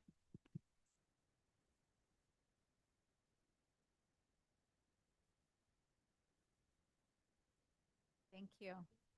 Thank you. Have a good Nicole. night.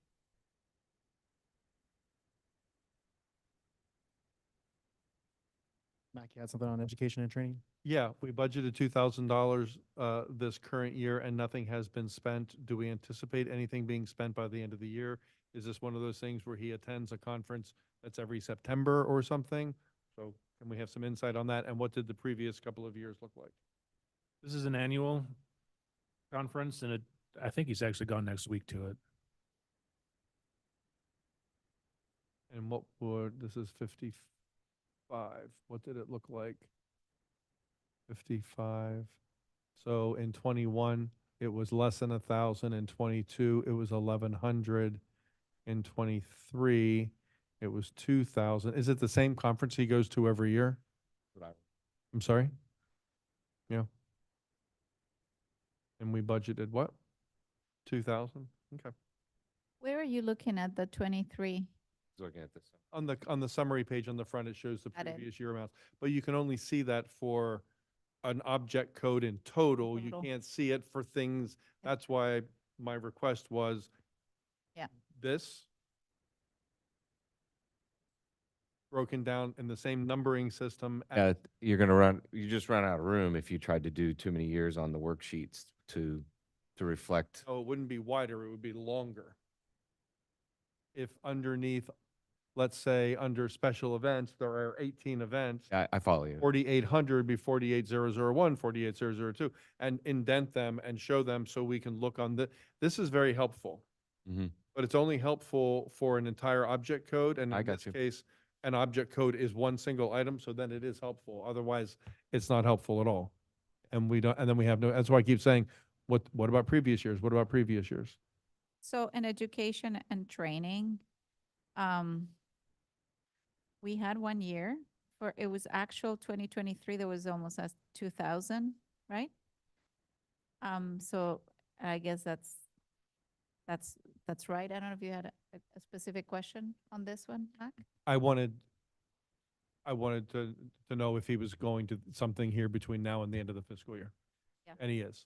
That's what- So, just to, I'm sorry, do we know what that's gonna cost this The- year? The reason this is 2,000, if you don't mind me, Chris, doesn't know where the event is. Sometimes it's Jacksonville, so it's much more expensive. Sometimes it's a bigger city where the prices are high. So Is it a Florida-based thing? yeah, I see, okay. it's his association. I understand. Okay, so I'm fine with, if they're saying 2,000 is enough for next year, I believe them. I'm fine with leaving that the same. So we get consensus on that. That moves us down to infrastructure improvements, which this is all CIP, I believe. Mm-hmm. That closes out Parks and Rec. So seeing that it's 9:50, we've completed commission, administration, police, and Parks and Rec. We still have code and public works left. I don't think we can No. accomplish these in 10 minutes. But being that right now what we have scheduled is a hearing next, do we want to schedule another workshop to try to at least get through this whole budget time through before we enter into a hearing? Or do we want to go into a hearing talking about, still trying to finish the first round through the budget? That's really scary to go into a hearing. We have 2 hearings where we actually vote on something and we're still scrambling and untangling things, and we have some big stuff to talk about. That's just code and public works, public works is a big one, Yeah. and that's not even talking about CIP, which I would like to have. a Well, exactly. CIP as well. And we haven't had a chance to talk about we were never asked for any of our asks. And I have some things that I wanted to discuss with you guys, and we haven't even gotten that. No one asked us what we wanted at any point. So do we want to look at dates about scheduling another workshop? What's the noticing requirement? How far out do we have to be for a workshop? While she's looking at that, if I could make a suggestion, it might be wise to reach out to the 2 missing commissioners, the mayor and the commissioner, to get their availability as well. If we know the noticing requirement, at least we could get a range of dates that she could send emails out to figure out, start the conversation. I mean, Yeah, you generally, it's not an emergency meeting, so it's generally like 7 days. 7 days. 7 days. Wow. So we couldn't do one on the 20th or the 19th? Guys, I leave on the 21st of August and I'm gone until September 3rd. Back-to-back business trips. And I mean, I wouldn't miss a budget hearing for anything unless I'm on an airplane. So I would try to zoom in from wherever I am, but I would really prefer to be in this meeting because I'm not a big fan of zooming into meetings. Could we pull off, Pamela, could you notice them? Well, first of all, Vero and Ryan, are you 2 available on the 19th? I'm available the 19th and the 21st and the 22nd. That's when I'm gone. We talking August? August, yeah. It's, But I don't know, then I was gonna ask Pamela if that's enough time to notice it. No? You have to go, Starting at what day? Then I asked about the 19th, to go like the 22nd. and that's when I would have to zoom in after that all the way until September. I'm back here for the September 3rd first budget hearing. I'll be preparing while I'm gone, but I guess I'll have to Zoom. I'm really hoping we get done with this tonight. So what is the legal requirement to notice this is a workshop, 7 days. 7 days. Have we sent the budget hearing notice for the 26th of September out? The second budget, we haven't sent that out, right? No. No. Have we sent the 3rd of September out? Yeah. And our legal requirement is we have to have this adopted by October 1st. September. So By September 30th. could we convert the budget hearing on the 3rd to a workshop? Have our, and then reschedule a first budget hearing after that? We have a commission meeting on the 10th. And this is where September starts to get really hairy because these hearings are, they've got to stay on schedule. The hearings, we have to stay until it's done because we have to vote, or else we vote on something we haven't discussed fully, you know? I'm confused on the hearing. Say that again? The hearings, we vote. Yeah. We vote on the budget. So we have to get through the whole thing. Ultimately, at the end of it, we have to vote. We gotta- And if we didn't discuss every department and check everything, then we're voting on something we didn't discuss. So it's important that they stay on schedule and that we get in here and bang it out. So we The have, second ones typically go faster because we really have hashed out so many things. so we have how many left to review? We have We have, code, public works, and CIP that I see that are like, need to go through. for oh, we have code, public works, building. We have to discuss all these things, CIP, CITT, the road fund. And then I don't know if you guys have things that you were planning to bring for discussion, but I do. Vero does, and we haven't done any of those yet either. I think, I don't know, but I don't know how I feel without the consent of the other two not being here to put it on the agenda. Absolutely. And So do we want to leave just with the hearing gotta- and we're just gonna have to get it done that night and, yes. okay? So that's, I Say that think we're again? gonna have to we're s- gonna have to just not schedule anything new, leave. it- Oh, no, I think we need to schedule another workshop and get it done, but she can ask them, she can get feedback from everybody and try to figure out a night that works.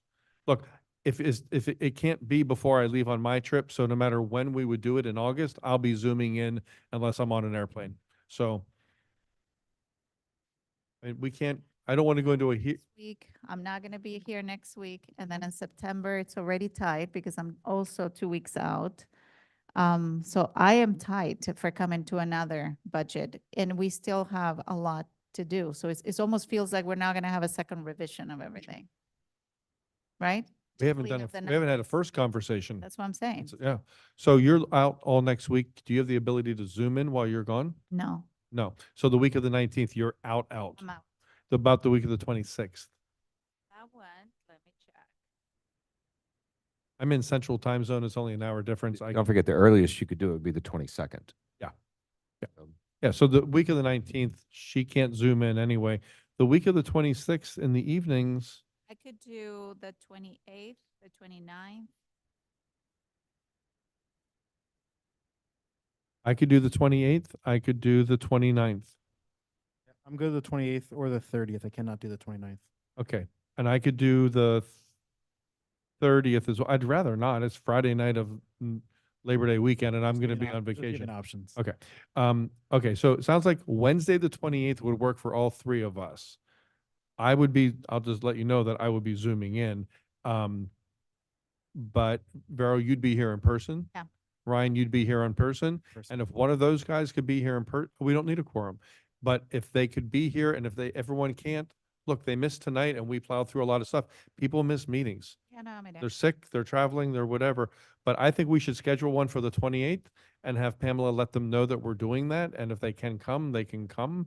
And I'm going to guess they can both come. There must have been something really important to keep them both away from a budget workshop. Do we want to at least think about a second date to give them options since we're picking a date without them available? Like maybe Hold on, let me 28th get is our this on my- primary and 30th is a secondary? Oh, 30. No 30 for you? No 30th, that's Friday of a holiday weekend. The 29th I could, someone said they could not. That was you, I Ryan. cannot. You cannot. The 27th I can. I can the 27th. Can you, Vero, on the 27th? 28th be better? Yes, I can on the. Okay, so the 27th and the 28th both could work for all of us. Yes. I will I will get consensus from the other two and send you an email on the date, Thank you. Consensus meaning, meaning if the majority is able to come. 27th or the 28th. We're still on. Okay. Yeah, so whichever night most people can be here, we'll pick. Pamela will pick one based on the biggest attendance. Yeah, So let me just make sure I didn't screw something up. August 27th is a Tuesday. And I am in, what do I have this for? I'm in New Orleans. Yes. And then Wednesday, the 28th, I am in, My wedding I'm in New Orleans. just got real close to me getting a What is your, you have a conflict, Pamela? No, Oh, she said she okay. couldn't do the 30th. Okay, We skated by it. okay. So you'll let us know. Okay. So we don't need a motion for adjournment, so I think that would be it for tonight. Hey, Job, Ryan. nicely done, Ryan. That was sweet. A lot See, done. now that $16,000 was well spent. Watch out to Mayor Gruff.